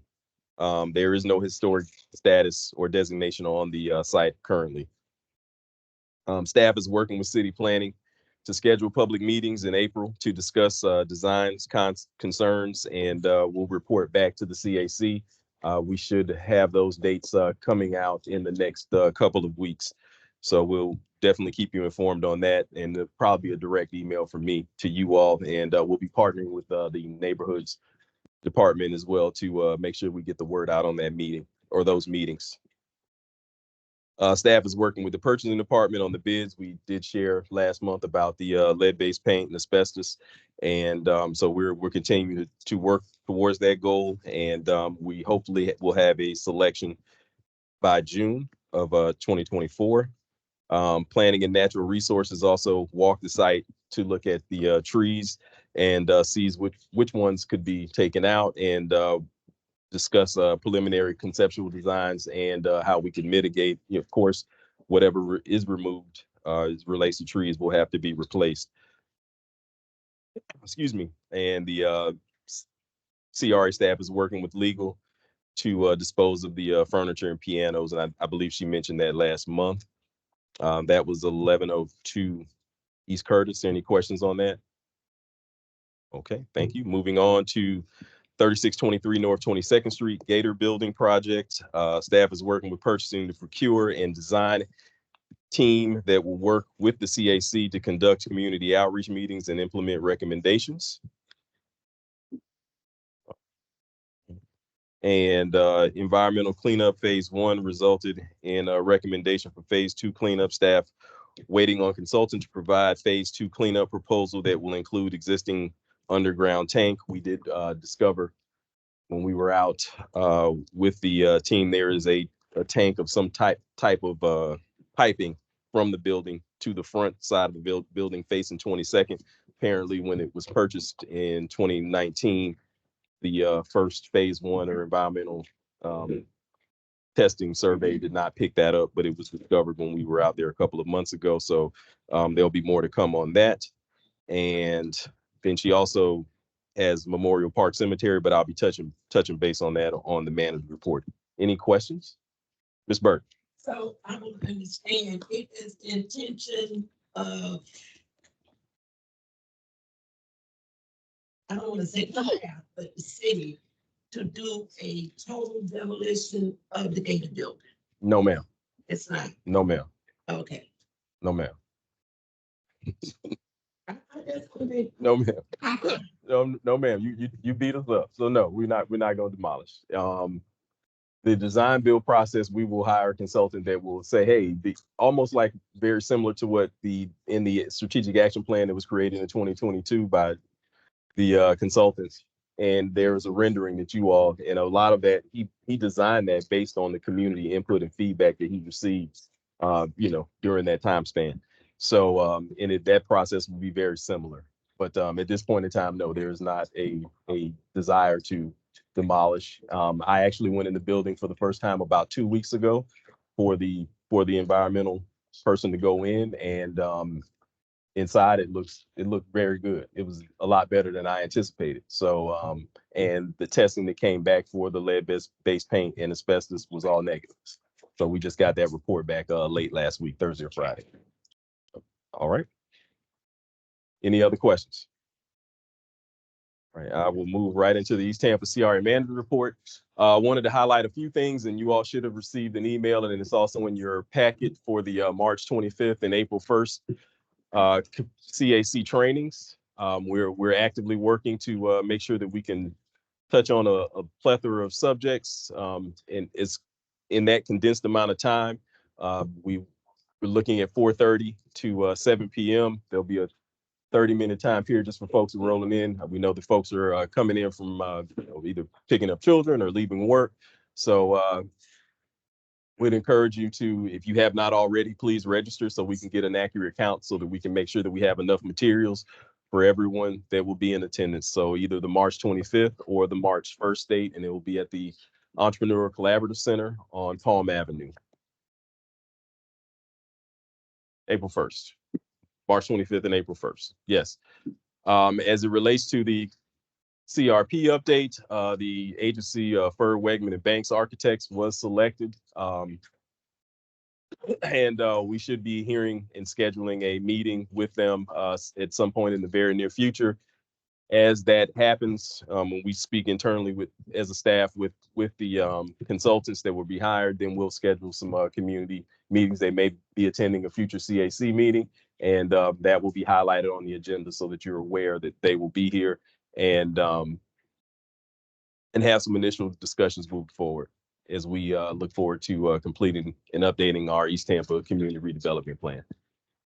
Okay, there was a request by Ms. Burton at the last meeting for an update on the East Tampa Summer Youth Career Exploration Program. As you know, there was conversations about potentially transitioning the program from the CRA into another city department run by Ms. Osea Wynn. Those conversations are ongoing. It was scheduled to be on the agenda for the March meeting, but it's going to be continued to April. And these are the preliminary dates and timelines that we have supplied and that will be coming forward. So you see the timeline. We're still anticipating hiring a coordinator. More likely than not, it will be Mr. Hunley, whom you all met last year. Did a phenomenal job with the young people that were assembled last summer. And some of the kids that I've run into during the course of the year have inquired whether or not Mr. Hunley would be back. So but the first day for the participants would be June 10th. Participants would be there on Friday, June 5th for a makeup day. The symposium, which is the capstone event, would be July 29th. The location more than likely will be C. Blythe Andrews Library. I have reached out to the library a couple of months ago. They would not allow me to reserve the room. They said you can only do it 3 months out. So I will be following up with them again next month. And then the last day, their last official day will be August 2nd. Ms. Bird. So the goal is still to try to bring in at least 72 students this year? At this point in time, we're still looking at the number 36. Okay. So year before last, we had increased the number and we had set aside a budget to handle that expansion. So last year you said you couldn't do it. So what is the reason now for this year not being able to move forward and building upon that? So if we move forward with the 36, it's a lot more manageable. Currently, we have the one coordinator, Ms. Castillo, who will sub in from time to time, moving the students to the various departments, and as they're moving through the city would be a challenge. There also still is the component where they're working and partnering with the clean team. So that would be a challenge for the clean team as well, to have 72 as opposed to the 36. Okay, my last comment. Yes, ma'am. You can't say that we have a huge problem in our community and we try to solve those problems because we have the resources to do it. We also did ask the city to provide a coordinator. The board provided the funding for the coordinator. So if the board is attempting to help solve some of the ongoing problems in the community, then to see the staff in the city not moving forward with our wishes, it's kind of like not willing to help solve the problem. So for me, it's not you attack personal, but it is unacceptable that we are not able to assist our community because all the children didn't have to pick up paper at one time. It could have been broken up to do A and B and C and D to just keep them from a negative experience for 8 weeks. Yes, ma'am. That was the issue almost 3 years ago, and here we're at right now, and people shaking their heads like 36 is good. We don't need to move forward. We have more than 36 children right now at the juvenile detention center. Thank you. Point taken. And I would like to acknowledge that we are just one program. There are also other programs. Parks and Recreation is also hiring, and there are other entities around the city that will be hiring for the summer. So there are opportunities for students or young people within East Tampa to seek out jobs during the summer. There are other nonprofits that are doing things as well and have programs. Career Source also is hiring for the summer, and you know, those also need to be highlighted as well. East Tampa is just one component that will be hiring. When the news media covered the negative activity and behavior of most African American children, the focus is always on East Tampa. So that is why we was attempting to. Yes, ma'am. Point taken. Ms. Tate? Ms. Castillo, in her presentation, requested, the board, if possible, to, help solicit students for the Youth Academy. How do we go about that? Do you guys have the necessary, brochures or what have you for us to distribute in the community?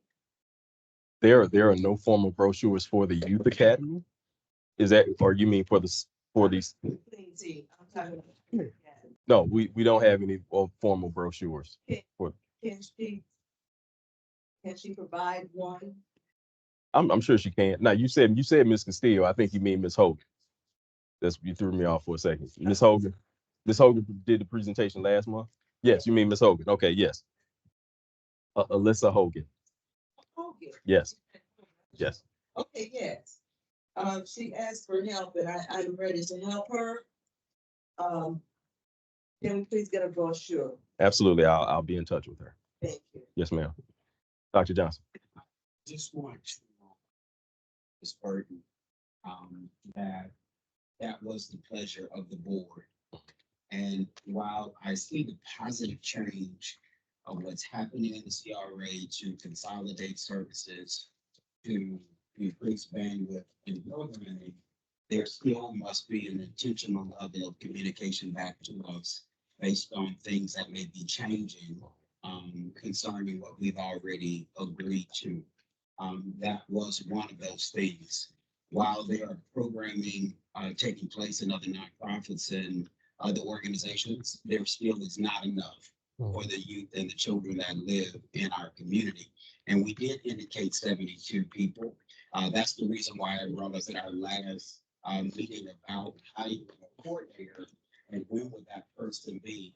That person should have perhaps been hired the beginning of January or December, because it takes logistical and strategical planning to make sure that they're able to encompass this program with all of the other programs within the city.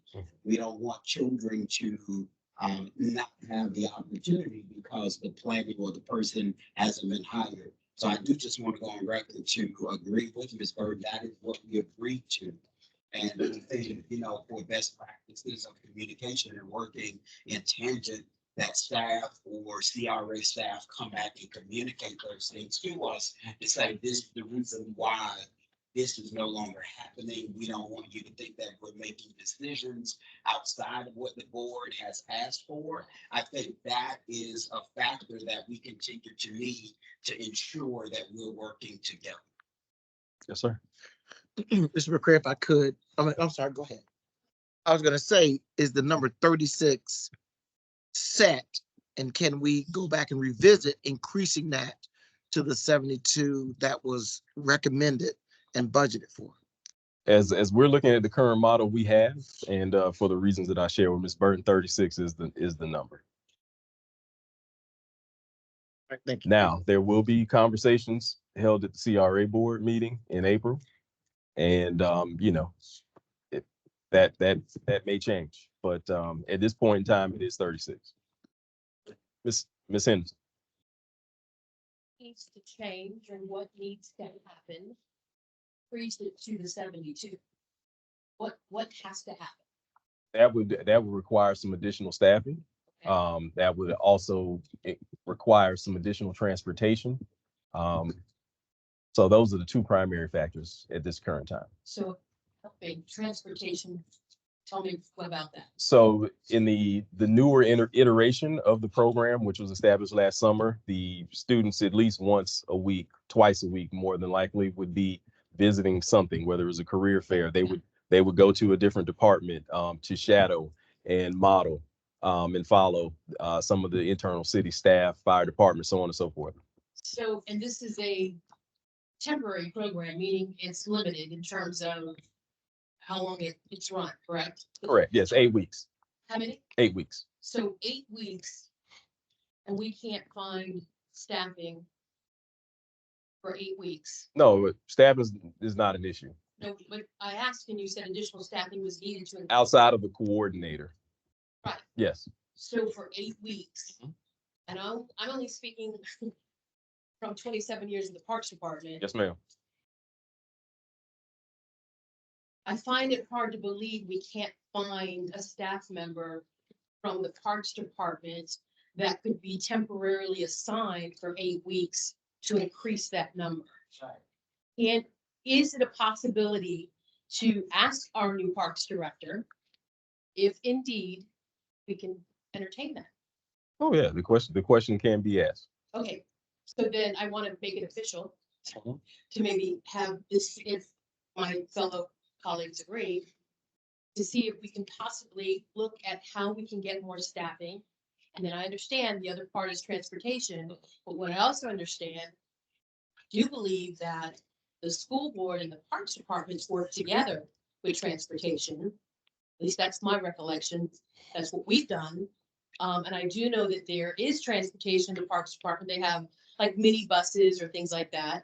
So I just think I'd like to see greater effort be given so that we can move to that 72 number. And I don't think, based on my years of experience, that that's not a reachable or attainable. So if we could, can we make some efforts now? I mean, it's kind of a little late in the game, I have to say. It's a little late in the game. But I'd really love to see us make some efforts to do that. Yes, ma'am. Thank you. Hold it, let me clarify. Do we need a motion on that, or that's something that we can get you to report back on? What is the pleasure of the committee? I think it's be suitable to make it actionable. Okay. You want to make that into a motion? Sure, I just had 3 minutes. I'm sure we can condense it to 30 seconds. I'd like to make a motion for us to consult with other departments, to include Parks and Recreation, to see about staffing and transportation for an 8-week period so we can increase the number to 72. All right, is there a second? Second. Motion, you heard the motion, the second, is anyone ready? Can you state your name when, I'm sorry, Mr. Chair, if you could state your name when you, just so for the record, so when I'm listening back, for the minutes, I know who it was. Craig Fox, I second. Okay, thank you. All right, discussion, Dr. Johnson, I think your hand was up first. To share with the board, those of you who are new and even the staff that came after this was initiated, how the 72 came about. The summer youth the youth leadership program was to max out at 40. So when Ms. Tate talked about the marketing, how are they marketing that? When the young lady made a presentation last week, they only have 60. I don't think there's an active marketing program because that program is funded for 40 students. The 40, they've taken a hybrid number of that, including that with the 36 to get it to the 72. And that's why we are where we are. And we set aside those funds for that. That's another reason why we have been pushing for a communications director. All of this marketing, all of this is interconnected. And I'm saying this because this came up before you took position, before Ms. Moody came. These are the things that we put in place and they intermingle together, right? So that's the reason why that number is there. We didn't just grab a number from out of the sky.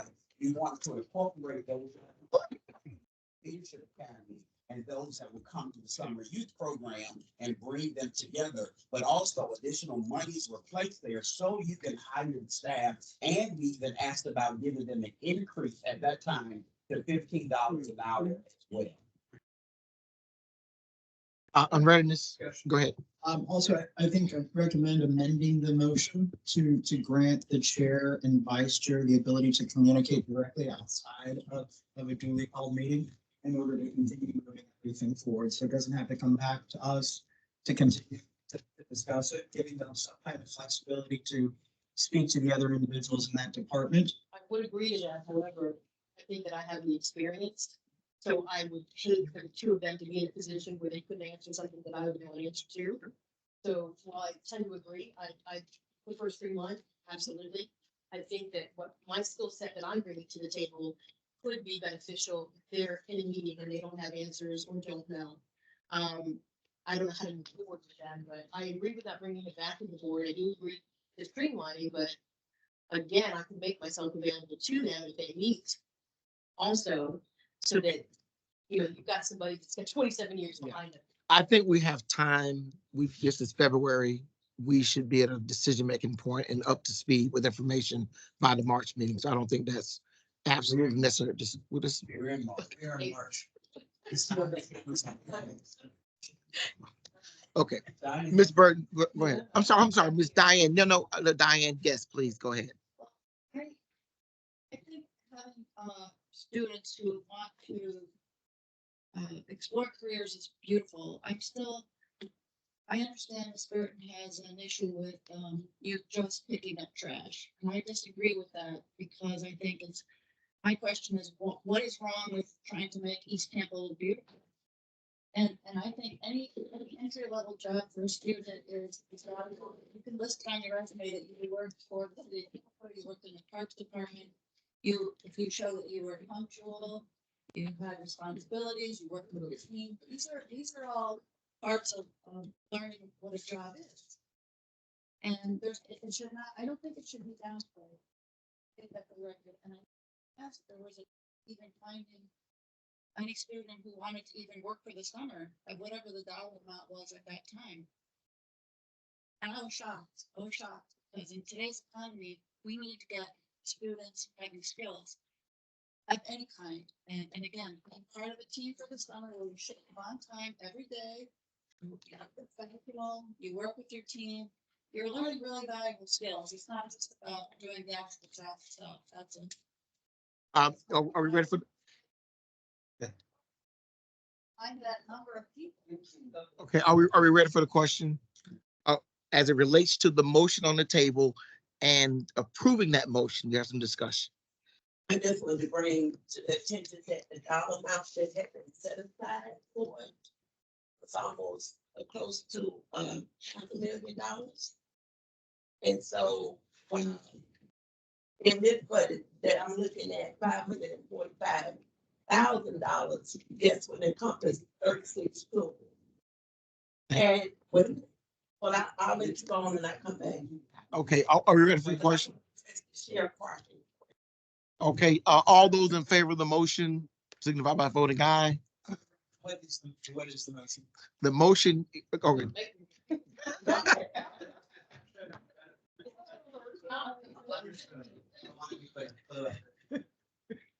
All right, I should have written it down. Motion is, I'd like for us to go back, Parks Department, or staff to go back to the Parks Department, and any other department that may be available to help with extra staffing and transportation, to see if they could make this happen for 72 children instead of 36 for that 8-week time. Okay, everybody clear? Yes. All right, all in favor? Aye. Aye. All opposed?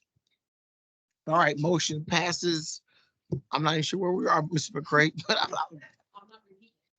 I'll yield the floor to you, Mr. McCray. Yes, I'll report back at the April meeting.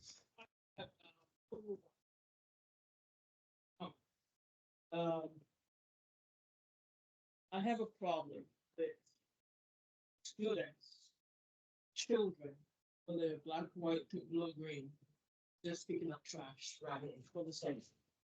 Now, I run a summer program.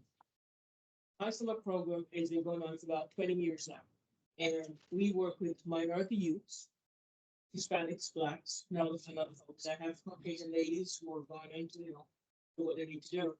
And we work with these children who want to become healthcare professionals. We focus on medicine, we focus on nursing, we focus on so everything healthcare. And we've had about 5,000 kids who have gone through our programs. And I know you don't mean it in a negative sense. Believe me, I know you don't mean that. But the thing is, it came across as being negative. And so I think we need to address that. We came to say, and puffing and not say something, because I don't want us to leave the meeting thinking that you meant it negatively. And I don't think you meant it negatively. Let me finish. And so I'm not defending you. I'm just saying that I don't think you meant it negatively. I just think that you're trying to say that we need to learn principles. We need to learn that, turn up on time. Because I have an issue when somebody coming to work for me, if you don't on time, that really makes me mad. And I don't even want to bother with you if you're not on time. I do understand that. But in this school, in this East Tampa setting, there's hot buttons. And so I want to make sure that you understand that, please, ma'am, because I don't want you to be vilified. I don't want you to get knocked on the head about it, because my child is not going to pick up trash. Nothing is wrong with it. I took my garbage out this morning at 6 o'clock, and then the guys pick it up.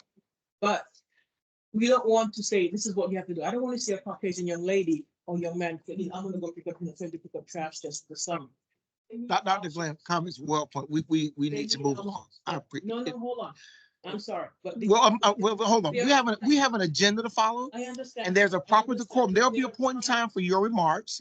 This is not the time. I appreciate that, but we have an agenda. We need to move that agenda along. Mr. McCray? Yes. Wanted to know that she's not being vilified. That's okay. There'll be a time for remarks. Mr. McCray? Thank you, Chair Parrish. Okay, moving on, Memorial Park Cemetery update. A lot of stuff has transpired since we met a few weeks ago. Might invite Ms. Henderson to come up and speak to it. I'm saying that in jest, but the temporary fence has been installed on the northern and eastern perimeter of the cemetery, and as well as it receiving historic designation by the city. That's not here, but for the purposes. But I just wanted to share that, so that was a great step in moving forward to honor and recognize the location. Initial renderings for the Veterans Memorial was presented to the CRA board in February 8th. I shared with you all that I would be speaking to that at the February 6th meeting. I received the rendering from the folks at the county on that Wednesday morning before the presentation. So I'm sharing it here now. As it relates to the options and the cost estimates, there was the top one, which was $5,000, and then the more elaborate, the one in color, was they're estimating about $15,000. We've been working with, or I have been working with Councilman Vieira's office and representatives from Hillsborough County in Veteran Services or Veterans Affairs Department, and so we're going to be having some conversations about funding for the memorial, and that was it. So that's where we are right now, that we don't have a date or a timeline that it's going to be done. As you can see, the what that entails: a hand wash, acid cleaning, crack mitigation, coating, brick grout repair, plaque replacement, but it would be the same plaque.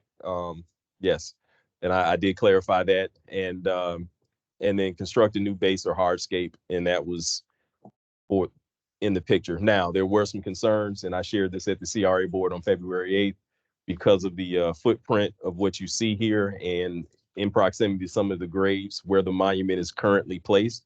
It may be a little bit more restrictive, but we would have to make an adjustment. This is just a rendering, and I was really on them about getting me something, because I needed to have something not only to share to you all, but to the CRA board on February 8th. So I'll yield for any questions. Ms. Henderson. I just wanted on the record, I'd like to see a rendering for a vertical approach, meaning I want it higher as opposed to wider, because I'm very familiar with the site, and I find it hard to believe that they're going to be able to do a base.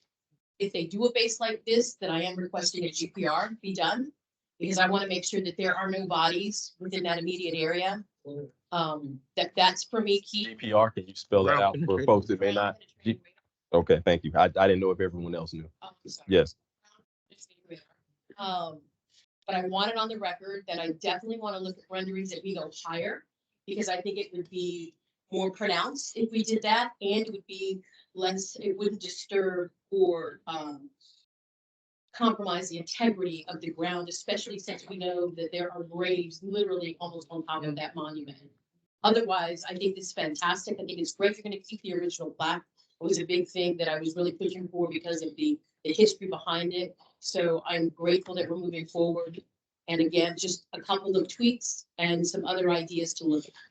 And as we have conversations with folks from the county and Parks and Recreation, who, you know, ultimately are responsible for the cemeteries, I will gladly make sure that you all are aware, moving forward.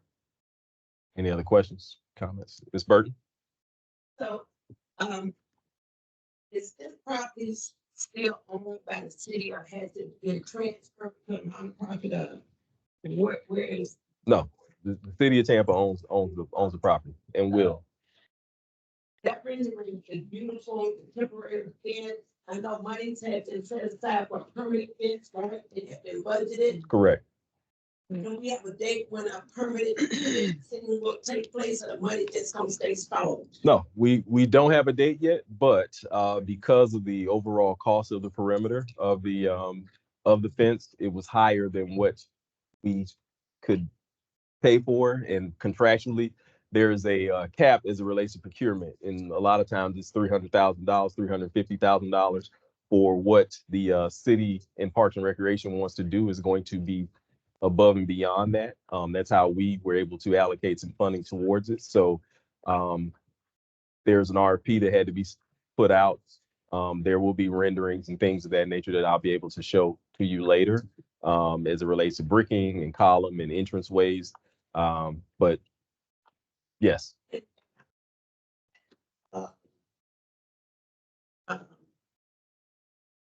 Beautiful piece there. What do it say about the other headstones, plaques, upgrades that could be made for that cemetery? I have not had any discussion as it relates to or any requests from the CRA related to other items outside of the fencing, entryways, and the monument itself. And could the fencing be done in installment, because every year it's gonna get higher. I think we talked about this about 5 years ago. So what I paid for 5 years ago is different than what I paid for stuff now.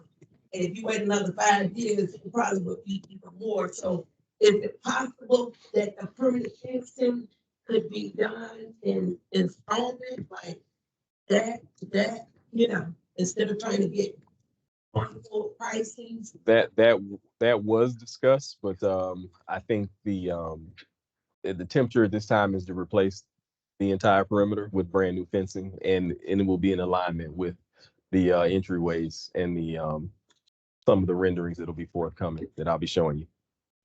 Yes, ma'am. Any other questions? Okay, on your agenda, you have land assemblage. I wanted to share with you that I believe sometime September, October, or before that, may have been summer, we moved forward with trying to acquire some properties at 19th and Palafox. And I know that some of the new CAC members don't have a lot of knowledge of it, but I wanted to highlight and bring that to your attention. We have been approached about acquiring another parcel of property. As you know, right now, the only ingress egress that we have currently leads to 19th Street. And to develop this parcel in some iteration, we're going to need another entrance or exit point. And we are looking in the area of East Osborne Avenue. And so I just wanted to highlight that I believe the address is 1911 East Osborne. We've been contacted by real estate department, and so we'll be moving forward with appraisal process in the very near future. And I may be coming back to you at the April or May meeting with a dollar amount once the appraisal is completed. And that would also give us another ingress, egress, or entrance exit point to Osborne Avenue. And so I wanted to share that with you all. Any questions? Mr. McCray. Yes, sir. Total acreage? What we have now is about 1.9, almost 2 acres total. What is it currently zoned for? That's a good question. It's not I believe it's residential. Okay. And we acquired this property or we're in the process, it's not finalized yet, from the Housing and Community Development Department. They had used some HUD funds to purchase it sometime in 2019, 2020. And I think they realized that it was going to cost a little bit more to develop because there's no current water sewer going to the property. So, in the past, since my time being in the role, we've had some conversations about, and this is something that's come from the CRA board related to veterans housing and or some type of modular home or structures. So I'm not saying that's what it is, but potentially that's what could be at this site at this point in time. And we were only going to be charged, I think the price was $280 some odd $1,000 for those parcels. So which was a good deal. And I've been saying it in meetings, we're going to continue to be aggressive as it relates to similar property for future development in East Tampa. I think that that's a being in history. I definitely think that that's a great opportunity for some affordable housing in that area. Yes. Yes, ma'am. Yes, sir. Ms. Tate. Aggressive about 1901 and 1903, specifically for veterans.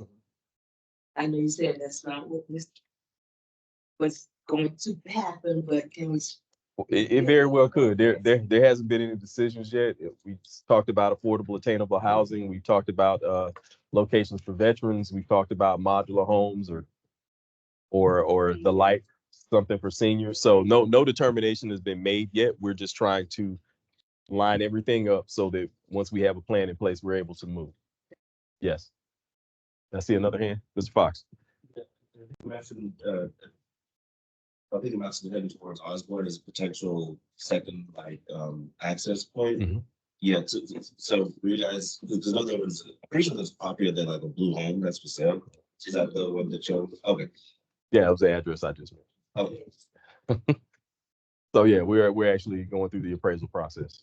And that's why I mentioned I may come back to you all in another month or two and say, hey, this is what the price is and what's the pleasure of the CAC. And then once you all opine and approve or not approve, then it will go to the CRA board.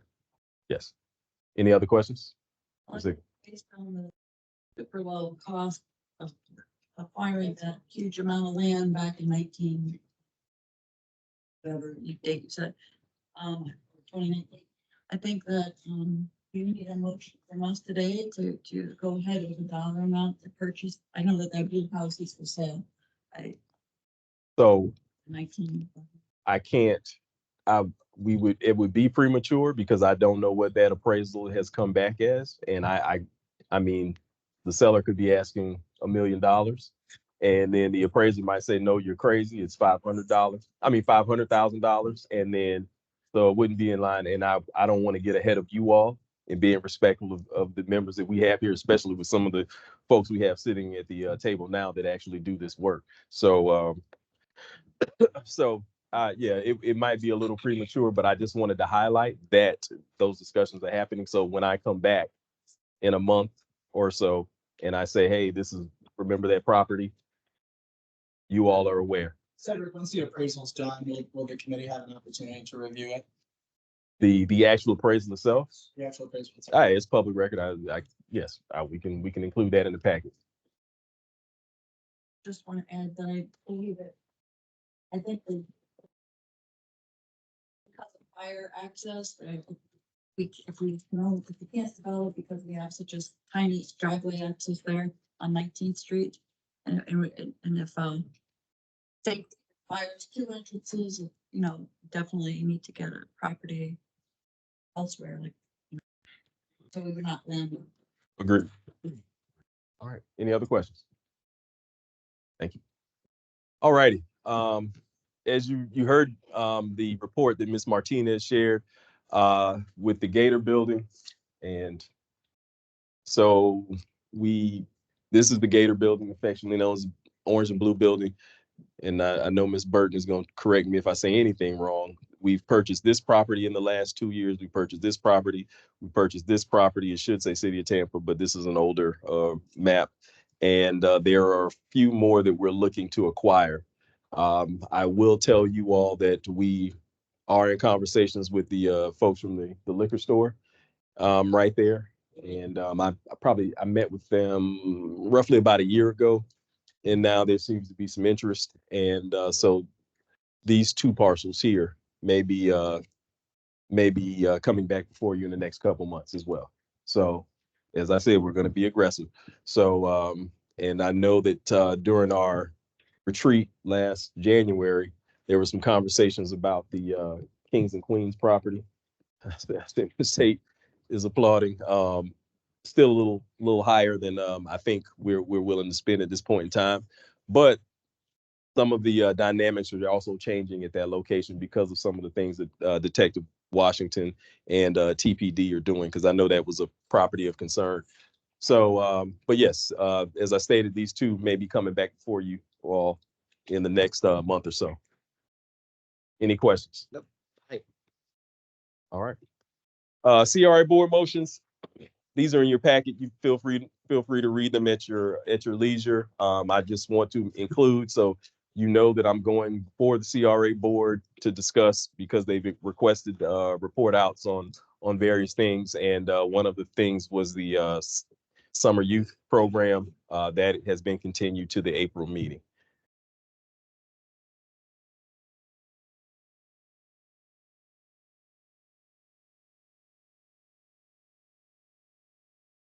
Calendar dates and things I'd like to highlight. Of course, we're here on March 5th. Skill Center ribbon cutting scheduled for March 11th at 10 a.m. CRA board March 21st. We've already discussed the CAC training on the 25th and April 1st. And then our next meeting will be 9 a.m. in this room here at Hannah City Center. Any questions, Ms. Bird?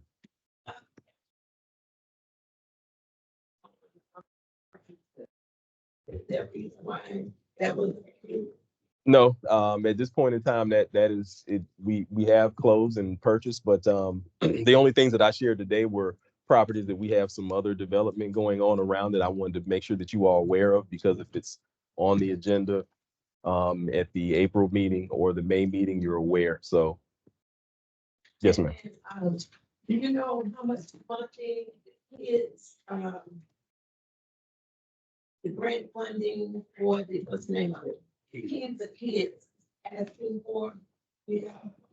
They did a presentation at one of the subcommittee meetings. That was probably 2022, early 23. And I can't remember their dollar amount being specified. That motion was made by Councilman Vieira for us to report back and talk about the possibilities of ADA playground equipment. And it was continued until, I believe, May. But I think roughly the dollar amount may have been $250,000. Don't quote me on that. I can make sure that I have it for you. But I do have some cursory remember, but I don't want to speak out of turn. So yeah, I will make sure that I have that for you all at the next CAC meeting. That concludes my report, Mr. Parrish. All right, thank you very much. I guess we now move into new business. And on here we have updates on homeowner occupied rehabilitation program. You can update us on that. Okay. Say that again, sir. On the new business, we have updates on homeowner occupied rehab program. Yeah. I'm on the wrong page. Oh. Yeah. I'm sorry. All right. Well, new business. Then I have my notes here. So with that, Mr. Chair, I will say you all heard a presentation on the commercial or grants this morning. In the next month or so, there will be a follow-up presentation. I think I may have shared that to you all during our phone calls, the ones that I were able to speak to. There'll be another follow-up conversation. I realize that in East Tampa, the residential grant component is very important. And so there will be another presentation in either the April or May meeting.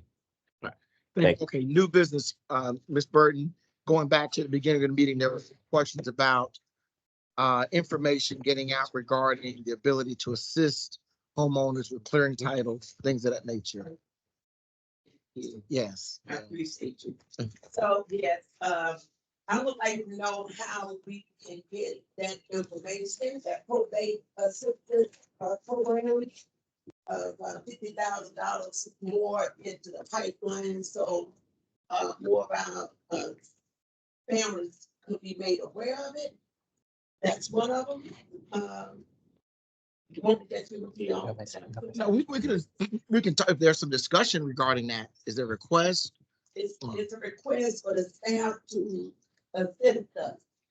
And how can this information and these $50,000 be more available to the communities that need these assistance? Could they tell us how they plan on helping, again, the community gather more information about these?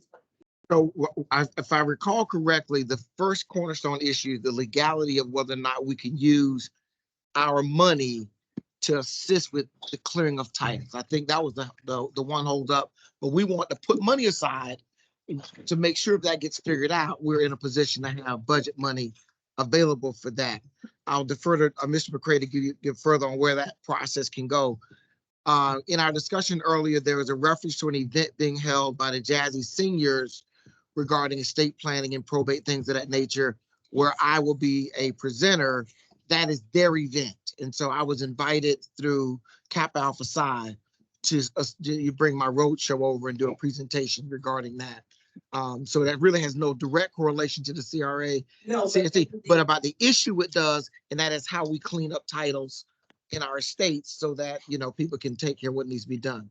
Right. So with that being said, Mr. McCray, can you advise on where we stand as far as getting a legal position from the city attorney's office on using CRA money to address cloudy title issues?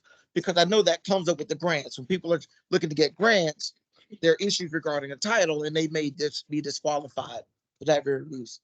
Right. And this came up during the budget process last year, and I will gladly reach out to city legal to find out and see if they can opine. I guess the concern was when we did that, whether or not it's in our bandwidth statutorily to get engaged in that process. So that's why there technically hadn't been any movement on it. But I will gladly touch base with folks in the administration and city legal and see if I can get a response for you by the April meeting, Ms. Bird. Thank you. Yes, ma'am. I just noted on our professional service, right? $50,000. Yes. So we want to also get a report back on since November, the councilwoman Henderson attending one of our meetings, and Ashley was to give us a report in regards to her reaching out to her to see if she would make herself available. Mm-hmm. I'd like to have an update on that. Yes, ma'am. Also, well, we touched on a little bit about, well, you already did that one, summer program, the $79,000 usage for neighborhood improvement. I would like to know how, again, that information could be given out to the community to know the availability of those funds. And also, committee update reports, how can that be more inclusive in our package to know what the community is talking about?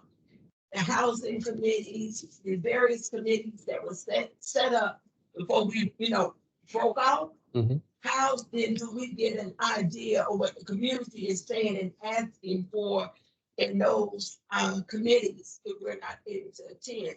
Can there be a written report included in this process? So with the reorganization, and it was done by design to include individuals from the various neighborhoods that are active and attend those association meetings. So that could come from you all. And Ms. Tate, unless I'm wrong, is still the chair of the partnership, correct? And that could be the conduit for that information to be dispersed during the meetings. So while we're doing, like I noticed when we were doing public comments today and people was raising the issues of we're not getting information. I'm just saying, how would we get that information if we're not in attendance to those meetings?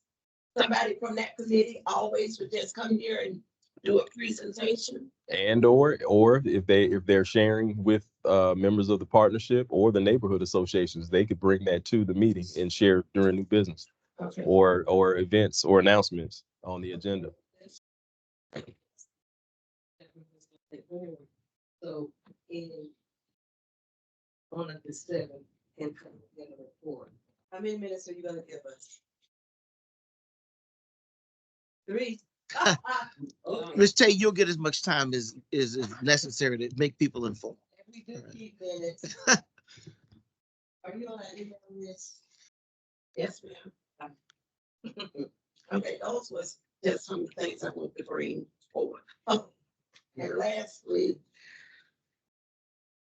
I just want to say this in regards to the summer youth program. I think some children, when they walk out their front doors, they kind of like have a world experience of possibilities. And in some impoverished communities, they don't. And as a steward of and an elder of this community, I think our job should be to help young people see the possibilities. They didn't see a lot of negatives. There's nothing wrong with somebody want to start at the end chain of a corporation, but to encourage our young people to stay focused in school, to perhaps entertain college or vocational trades or become an entrepreneur, they have to be exposed to just one entity.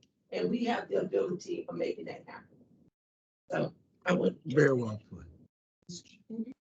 Yes, sir, Dr. Johnson. I wanted to share, I'm just waiting for our adjournment. I do have a military assignment that day, but I would be out the next 2 months for military leave, so I'll return in June. Thank you for your service, sir. Any other new business? Go ahead, Ms. Tate. Reasons why the community should support public art to reflect and celebrate communal identity, connect artists and local residents, engage the mind in new ways to reduce crime and encourage revitalization. So with that being said, I would like for the $600,000 allotted line item for public art and the $600,000 line items for gateway to East Tampa art. I'd like for that to be utilized. I would like to meet with Robin Nye once again. We started this 4 years ago and the ball was dropped. The conversation ended. Myself and anyone else on this board who would like to serve on that public art committee, I would like for that to start up again and keep in it action put forward and public art being placed on 34th Street and also the gateways of East Tampa also be secured with public art. This needs to happen. So the motion is, I make a motion that we utilize the fund for the public art allotment, the gateway East Tampa allotment. And having Robin Nye and myself and a team of the board, anybody in the community wants to serve, we get that taken care of. I don't know how to say it. I'm sorry. Okay, discussion. I would just like to say before the issue of occupied housing we have owner occupied. Madam, is it related to? Okay, go ahead. see at the expense of spending $600,000 for art on the roundabouts, we got 2 tarps in and around that property. So if it could be in conjunction to the rehabbing of properties in that area, I would just say it should be inclusive.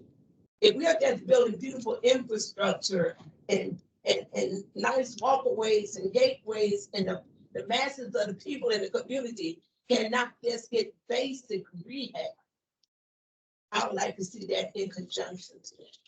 I hold on for a minute. You let everybody else have the chance to Yes, sir. have comments. I would hate, we've got an owner occupied program that's rumbling through the process. It may be at the pace that no one's happy with, but it's in there somewhere. And I would not want to tie that to anything else that might further slow it down. So that would be my first thought on that. I appreciate those. Those are just my comments. All right. Anyone else with comments? Yes, Ms. Go ahead. In your discussions for the public art, was there any conversation regarding interlocal agreements that would need to be signed, since that public art would probably be on right of way? Usually there's interlocal agreements signed between the county or the city or whatever custodial is going to be maintaining that public art. The topic of conversation. I'm sure all that was taken care of. I remember being requested to attend a meeting, myself and about 3 other neighborhood association members. We sat and we interviewed artists out of Atlanta, Georgia. We voted on the artists.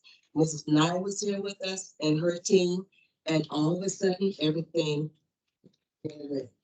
Usually there's an entity after you put public art in a right of way that is responsible for its ongoing maintenance. So I'm curious, what entity would that be? Would it be the city? Would it be the county? I would have to speak with her and look at the notes from that, but I'm pretty sure since this is 34th Street, that is the city. Yes, sir. Yeah, I can answer that just a little bit. So I can speak to it a little bit from the state perspective as far as state roads. This is just like landscape maintenance agreements like an MLK with the city of East Tampa, and then by way of the CRA. So just typically the public agency makes an agreement directly between the 2 public agencies, and then that's also directed, and then the city makes that connection to the CRA. So there may likely be already agreements in place that they can just amend them and add to it. That makes it a lot more efficient. And any kind of new public art, I'm pretty sure whatever public entity will make that distance, that maintenance agreement to make sure that it's properly maintained and appropriate. But you're correct. Yeah, if it's in public right of way, it's going to have to be an agreement between city, county, and state. Any other public comment? Go ahead. Possible to get an update from Robin Nye and the city department about not only that 34th Street project that kind of disappeared from the radar, but also any other public art project that's slated for East Tampa outside of CRA funds, to have an update. That's possible. We have this motion that we're trying to get through, but I think that would be something that be worthwhile. Any other comments regarding the motion before we vote? Yes. Chair. I can't vote on motion. I need a little more, I need to be educated a little bit, so forgive my newness. Who is Robin Nye? How is she relevant? She's the public art person for the city. She's the public art person for the city of Tampa. Okay. Yes. I think before voting on a motion that it would be beneficial for everybody sitting in the room to have to have a reasonable update. I guess I'm kind of requesting an amendment to the motion. Go ahead. Motion. I still want my motion. I stand by the reasons for my motion. I think we should bring Robin Nye to a meeting and have her give us an update. My recommendation would be then withdraw the motion. Let's get an update and then consider what motion we want to take at that time. But that's up to you to withdraw your motion. I can't. Okay, I want to withdraw my motion at this time and invite Ms. Nye to give us the presentation pertaining to all artwork that is slated for East Tampa. How about that? So I have one question about Robert's Rule of Order. I don't know the rule if a motion's made second. discussion, is there some other process besides you just withdrawing it? I don't know if something else has to happen. I'm destroying that motion and then Okay. replacing it with another motion. And that motion would be to invite Ms. Robin Knight to. You all don't have to, you don't technically don't have to have a motion, just you're asking the manager to contact Ms. Nye. And Ms. McCray, would you please, give her a call and check her availability to meet with us? Yes. For presenting. Thank you. All right, anything else for new business? I do. Go ahead. Just one comment for Robin Nye. When you speak with her, can you also ask her to discuss or consider local artists? Absolutely. I heard you say Georgia, artists from Georgia. I think we may have many It will be local artists here. We, as instance, we're so local artists, we got a plethora of them, absolutely. Okay. Thank you. And another new business, the agendas that we get for each CAC meeting. I've been on the board for a year, so I've looked through some of the agendas, but I don't see a running bulleted list of what the board requests. I know the CRA brings back their info, says, hey, this is what we presented to the CRA board. Is it possible that we can obtain the 2023 agendas as a board group for the new people as well? They'd have an opportunity to catch up. We would also have an opportunity to take a look at what were our requests, because I can recall just a couple. One was signs coming into the different neighborhoods. Bellman Heights. I believe it's Temple Crest. So we have many. I haven't seen that. Additionally, there are other requests that have been made from the committee, but there's no way that we have a snapshot view. So is there any way we can get a running list that has a timeline that says, hey, here's what you all requested this quarter. We're projecting out 1 year we can do this. I'm just putting a number there. Or this is not feasible based on it. At least we can see and we can recall what we asked for. Because I can't remember from 12 months ago. So it comes back up again as brand new. So I'm requesting the agenda packets for 2023 for the board members so that we can review. I don't mind going through the agendas and pulling out bullets. If I have to, I will. I can bring it back and present it to the board, or would that be something cool? If I could real quickly, so when we make a request on a new business, it should move over into old business and we report it listed there until it reaches a conclusion. It stays in old business. So our request, like the request today, next meeting, that should be under old business. It should be listed there until it's moved to some finality and it comes off. So that's one dynamic. The other one is I recommend that if you take the agenda and then look into the minutes to see what actually happened with the item once it moved from being a request to what action, if you can't see it in that space. But I'd like the idea of new members getting some minutes to get a ramp up so that they can get caught up. But I think that would be for my, but way to keep it rolling is it should roll out of new business and roll into old business so that the next meeting you can see, okay, these are the things that were left open that we already talked about that have not been addressed.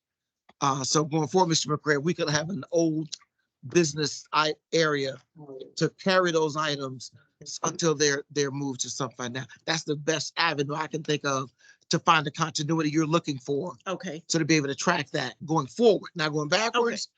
That's, there's another issue there. So I hear what you're saying is going forward, there's one place where we will be able to look and say, we requested on this date to have a sign placed at 22nd and Columbus Drive. On this date we had, and there would be some timelines. Is that what I hear you No, saying? what's gonna happen is next meeting, you'll have an old business line item. And God, I'm getting, my mind's going. We just did something for old business, the art. It's gonna be on the old business, right? We'll discuss it at the next meeting. You'll then need to look at the minutes from that meeting if you want to ever go backwards and see what happened with that line item, because it'll fall off the next agenda once we've addressed it. If we don't finish addressing it, it stays on the agenda as old business. So the minutes won't necessarily tell you what happened. I'm sorry, the agenda won't tell you what happened. The minutes will. So they work together. That's the best in the way I can see it processing. I hear you. I hear her. I'm with her because as a new member, I'd love to see what you guys have already brought to the table in the resolution, because I'm just kind of spitballing, not knowing that it's been addressed or not. Sort of like that summer youth program. I'm clueless. And I could only give information based on what I heard today. It just, what I was hearing didn't make sense, which is why I spoke up. So I kind of like that. And I don't know how we do that because it means work on somebody's part. But I just don't know that in a meeting, we have the ability to put forward enough historical knowledge that everybody She catches said it. that she would be willing to go through and. I just don't, but where does it fit in our process? Now, if she wants to come back with a list of items that should be under old business that have not been addressed, that would be appropriate. Yeah, but I think you should need to know what has been addressed so that you know what the rest. That's in the minutes. So in her process, she would be looking at agenda, minutes. I hear you, but as a new member coming in, it would be nice if I had been handed a packet for the year that said, hey. That's a different issue than our meeting. That's our retreat. That's your training. I just don't know that in our meeting. The training's not gonna tell me all the things that you all have done over the course of a year, is it? Oh, listen, that art thing goes back 4 or 5 No, years. it's not. The But- training's yeah. not gonna give us that information. I don't know how we're gonna catch it, because I do agree But- going backwards is difficult. Hands down, I get it. However, moving forward, maybe we can look for the future. Yeah. And I don't want it in old business. I want bullet points that I can pick up a sheet of paper and go boom, boom, boom, boom. Well, Minutes are not gonna I don't do think it would be very difficult to get everybody who'd like them copies of the last year's agendas and minutes to review as they. bullet list, like she mentioned. It's a running bullet. Yeah, list. but the issue becomes in our meeting, where does that fall? Does that fall in a report? Does it fall under new business? Does it fall under old business? I'm trying to make sure our meetings have some efficiency, because just having been here, the amount of information is astronomical. You will always, you're right. Hey, listen, I only got half the art story and I've been here almost 4 years. There's a 3-year start before that. So I just don't know that we can get enough though, but we can make an effort to get you some information to start to build that out. And think- Dr. Glenn? I think we can solve this. I think on the old business, we have a spreadsheet. I think we do a spreadsheet of everything that we request, and then we say, okay, we request X, and we have when it was requested and discussion, and what are we gonna do about it, and what happened. So I think it's a spreadsheet. Yes, it's gonna take somebody else to do it. It's work. It's work. But it really does help the folks coming in here brand new, even some of the old members, because they might not remember everything.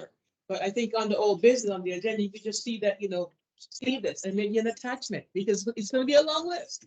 But if you want it, you can get it. It's gonna be a long list. But on the old business, you see, this is what happened last month, this is what happened last year. And say, okay, because sometimes it's important to say, we've been discussing something for 5 years, and 5 years down the road, nothing has happened. So if we have this spreadsheet, so, okay, why are we still talking about this from 5 years ago? Why shouldn't this be done? And see who's accountable.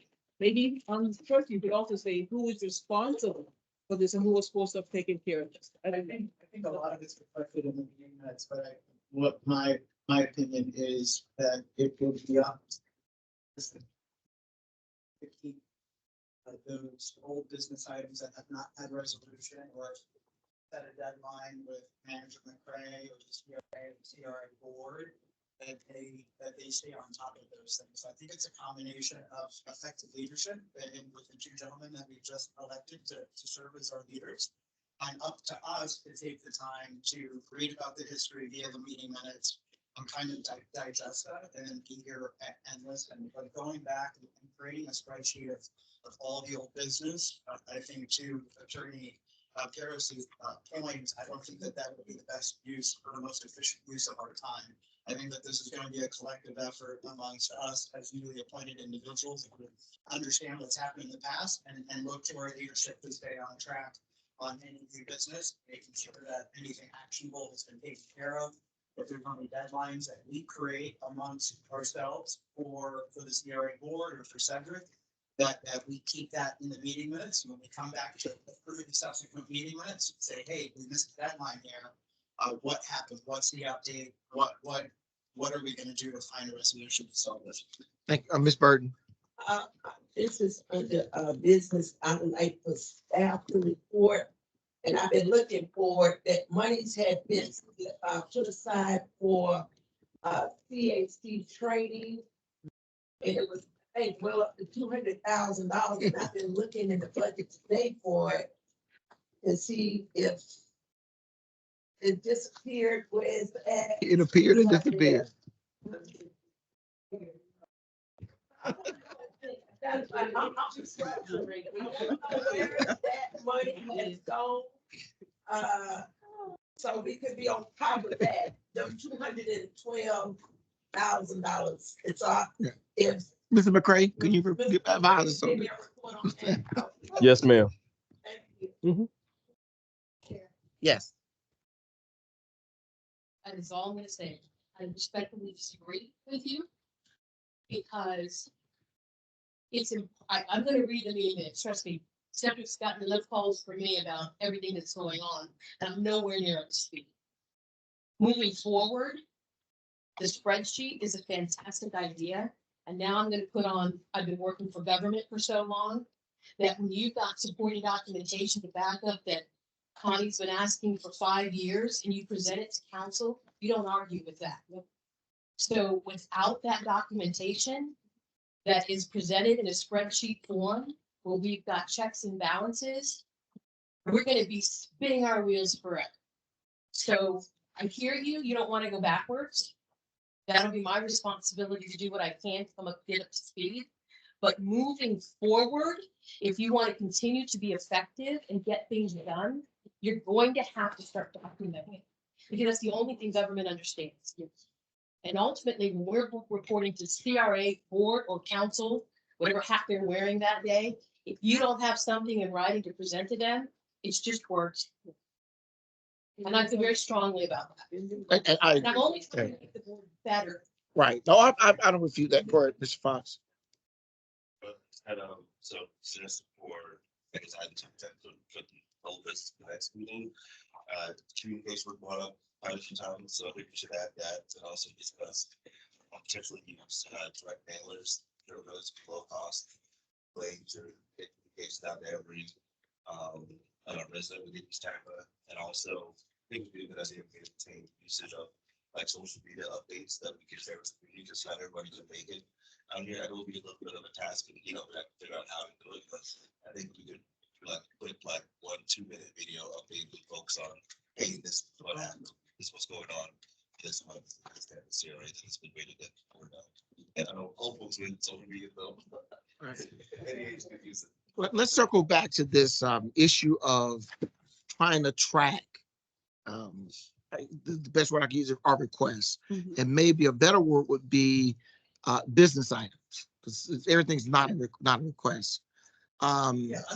Right, but let's take for example the art thing. If I recall, there was a resolution to that art thing, and the issue was it would just cost too much money, and people weren't willing to pay what it would cost to do it. And I thought there were also some ongoing maintenance concern. That's my best recollection, but that's about 3 years ago. So something of that nature wouldn't be on at this point in time of a spreadsheet. The summer youth program, until we heard the 36 number, in theory, that really wouldn't be on that report either, because it had been something that was done and moved on, and it's now flowing and functioning. So I'm really in my mind trying to process the specific items. I'm very concerned about the idea that we have requests that somehow never get addressed. That concerns me. If we've got requests that are never addressed. Now, if we look through the minutes, we may find that it is addressed. And I could be wrong about that. But let's start with getting the agendas for the last 12 months out to everyone and all the minutes. Let's take a look at those. And at the next meeting, we have a discussion as to what we don't think has been resolved, and maybe that goes on a list. Sometime. What about that as a process? Yeah. Oh, sorry. Yeah, Ms. Tate, I'm down. Please, no one would ever confuse me. I need to upgrade my, yes. Approved minutes, August 10th, 2021. On the management praise updates, received information from the Arts Program Department last week that it would take approximately 3 years for the 34th Street roundabout artwork to be completed. It is paused now. So that was August 10th, 2021. 3 years. It's time for it to start back up, right? I agree. All right. Any other new business? I All have right. announcements. Let's go to announcements. Ms. Tate, you have 1 minute. I gave everyone a copy of this. Mary Jane Castle has reinstituted the Stay and Play 6 p.m. to midnight. This is to help keep our children safe. I put a little star by Jackson Heights Community Center because they're asking for our help. On March the 13th, they need help with all the kids, they're expecting 100 kids for that particular event, and then more adult supervision to help with that. So if you have any time between 6 p.m. to midnight on March 13th, we greatly appreciate it. You all could come and help us. Jackson Heights Association will be there, and I'm gonna engage some of the other neighborhood associations. This is a good way to help our children, keep them off the streets. Thank you. Yes. March 7th, this week, Thursday, 9 a.m. Memorial Park Cemetery will get its second reading for the historic designation. I invite the board to be there. I think all of you should. This is East Tampa. This is what we're fighting for. And this is a huge history-making day for Memorial Park Cemetery to receive that designation, of historic designation. So I encourage all of you to be there. You don't have to speak, but you support and let council know that we are in support of moving forward where it comes to East Campus history. Repeat that one more. Where are we going on March 7th? March 7th at City Hall, Old City Hall, they do the second reading. So that makes it official, the historic designation. That's a local. That's not good. That's Thursday. Yeah. Good. So we can speak and support of it. Absolutely, yeah. Okay. You can speak, you can just be there to support it, but it's a big day, it's a history-making day, and it's, I would want all of you to want to be a part. March 7th, 9 a.m. Yeah, I don't know where it falls on the agenda. Other announcements? All right, thank you. Meeting adjourned at 12:01. Yeah, no. Oh.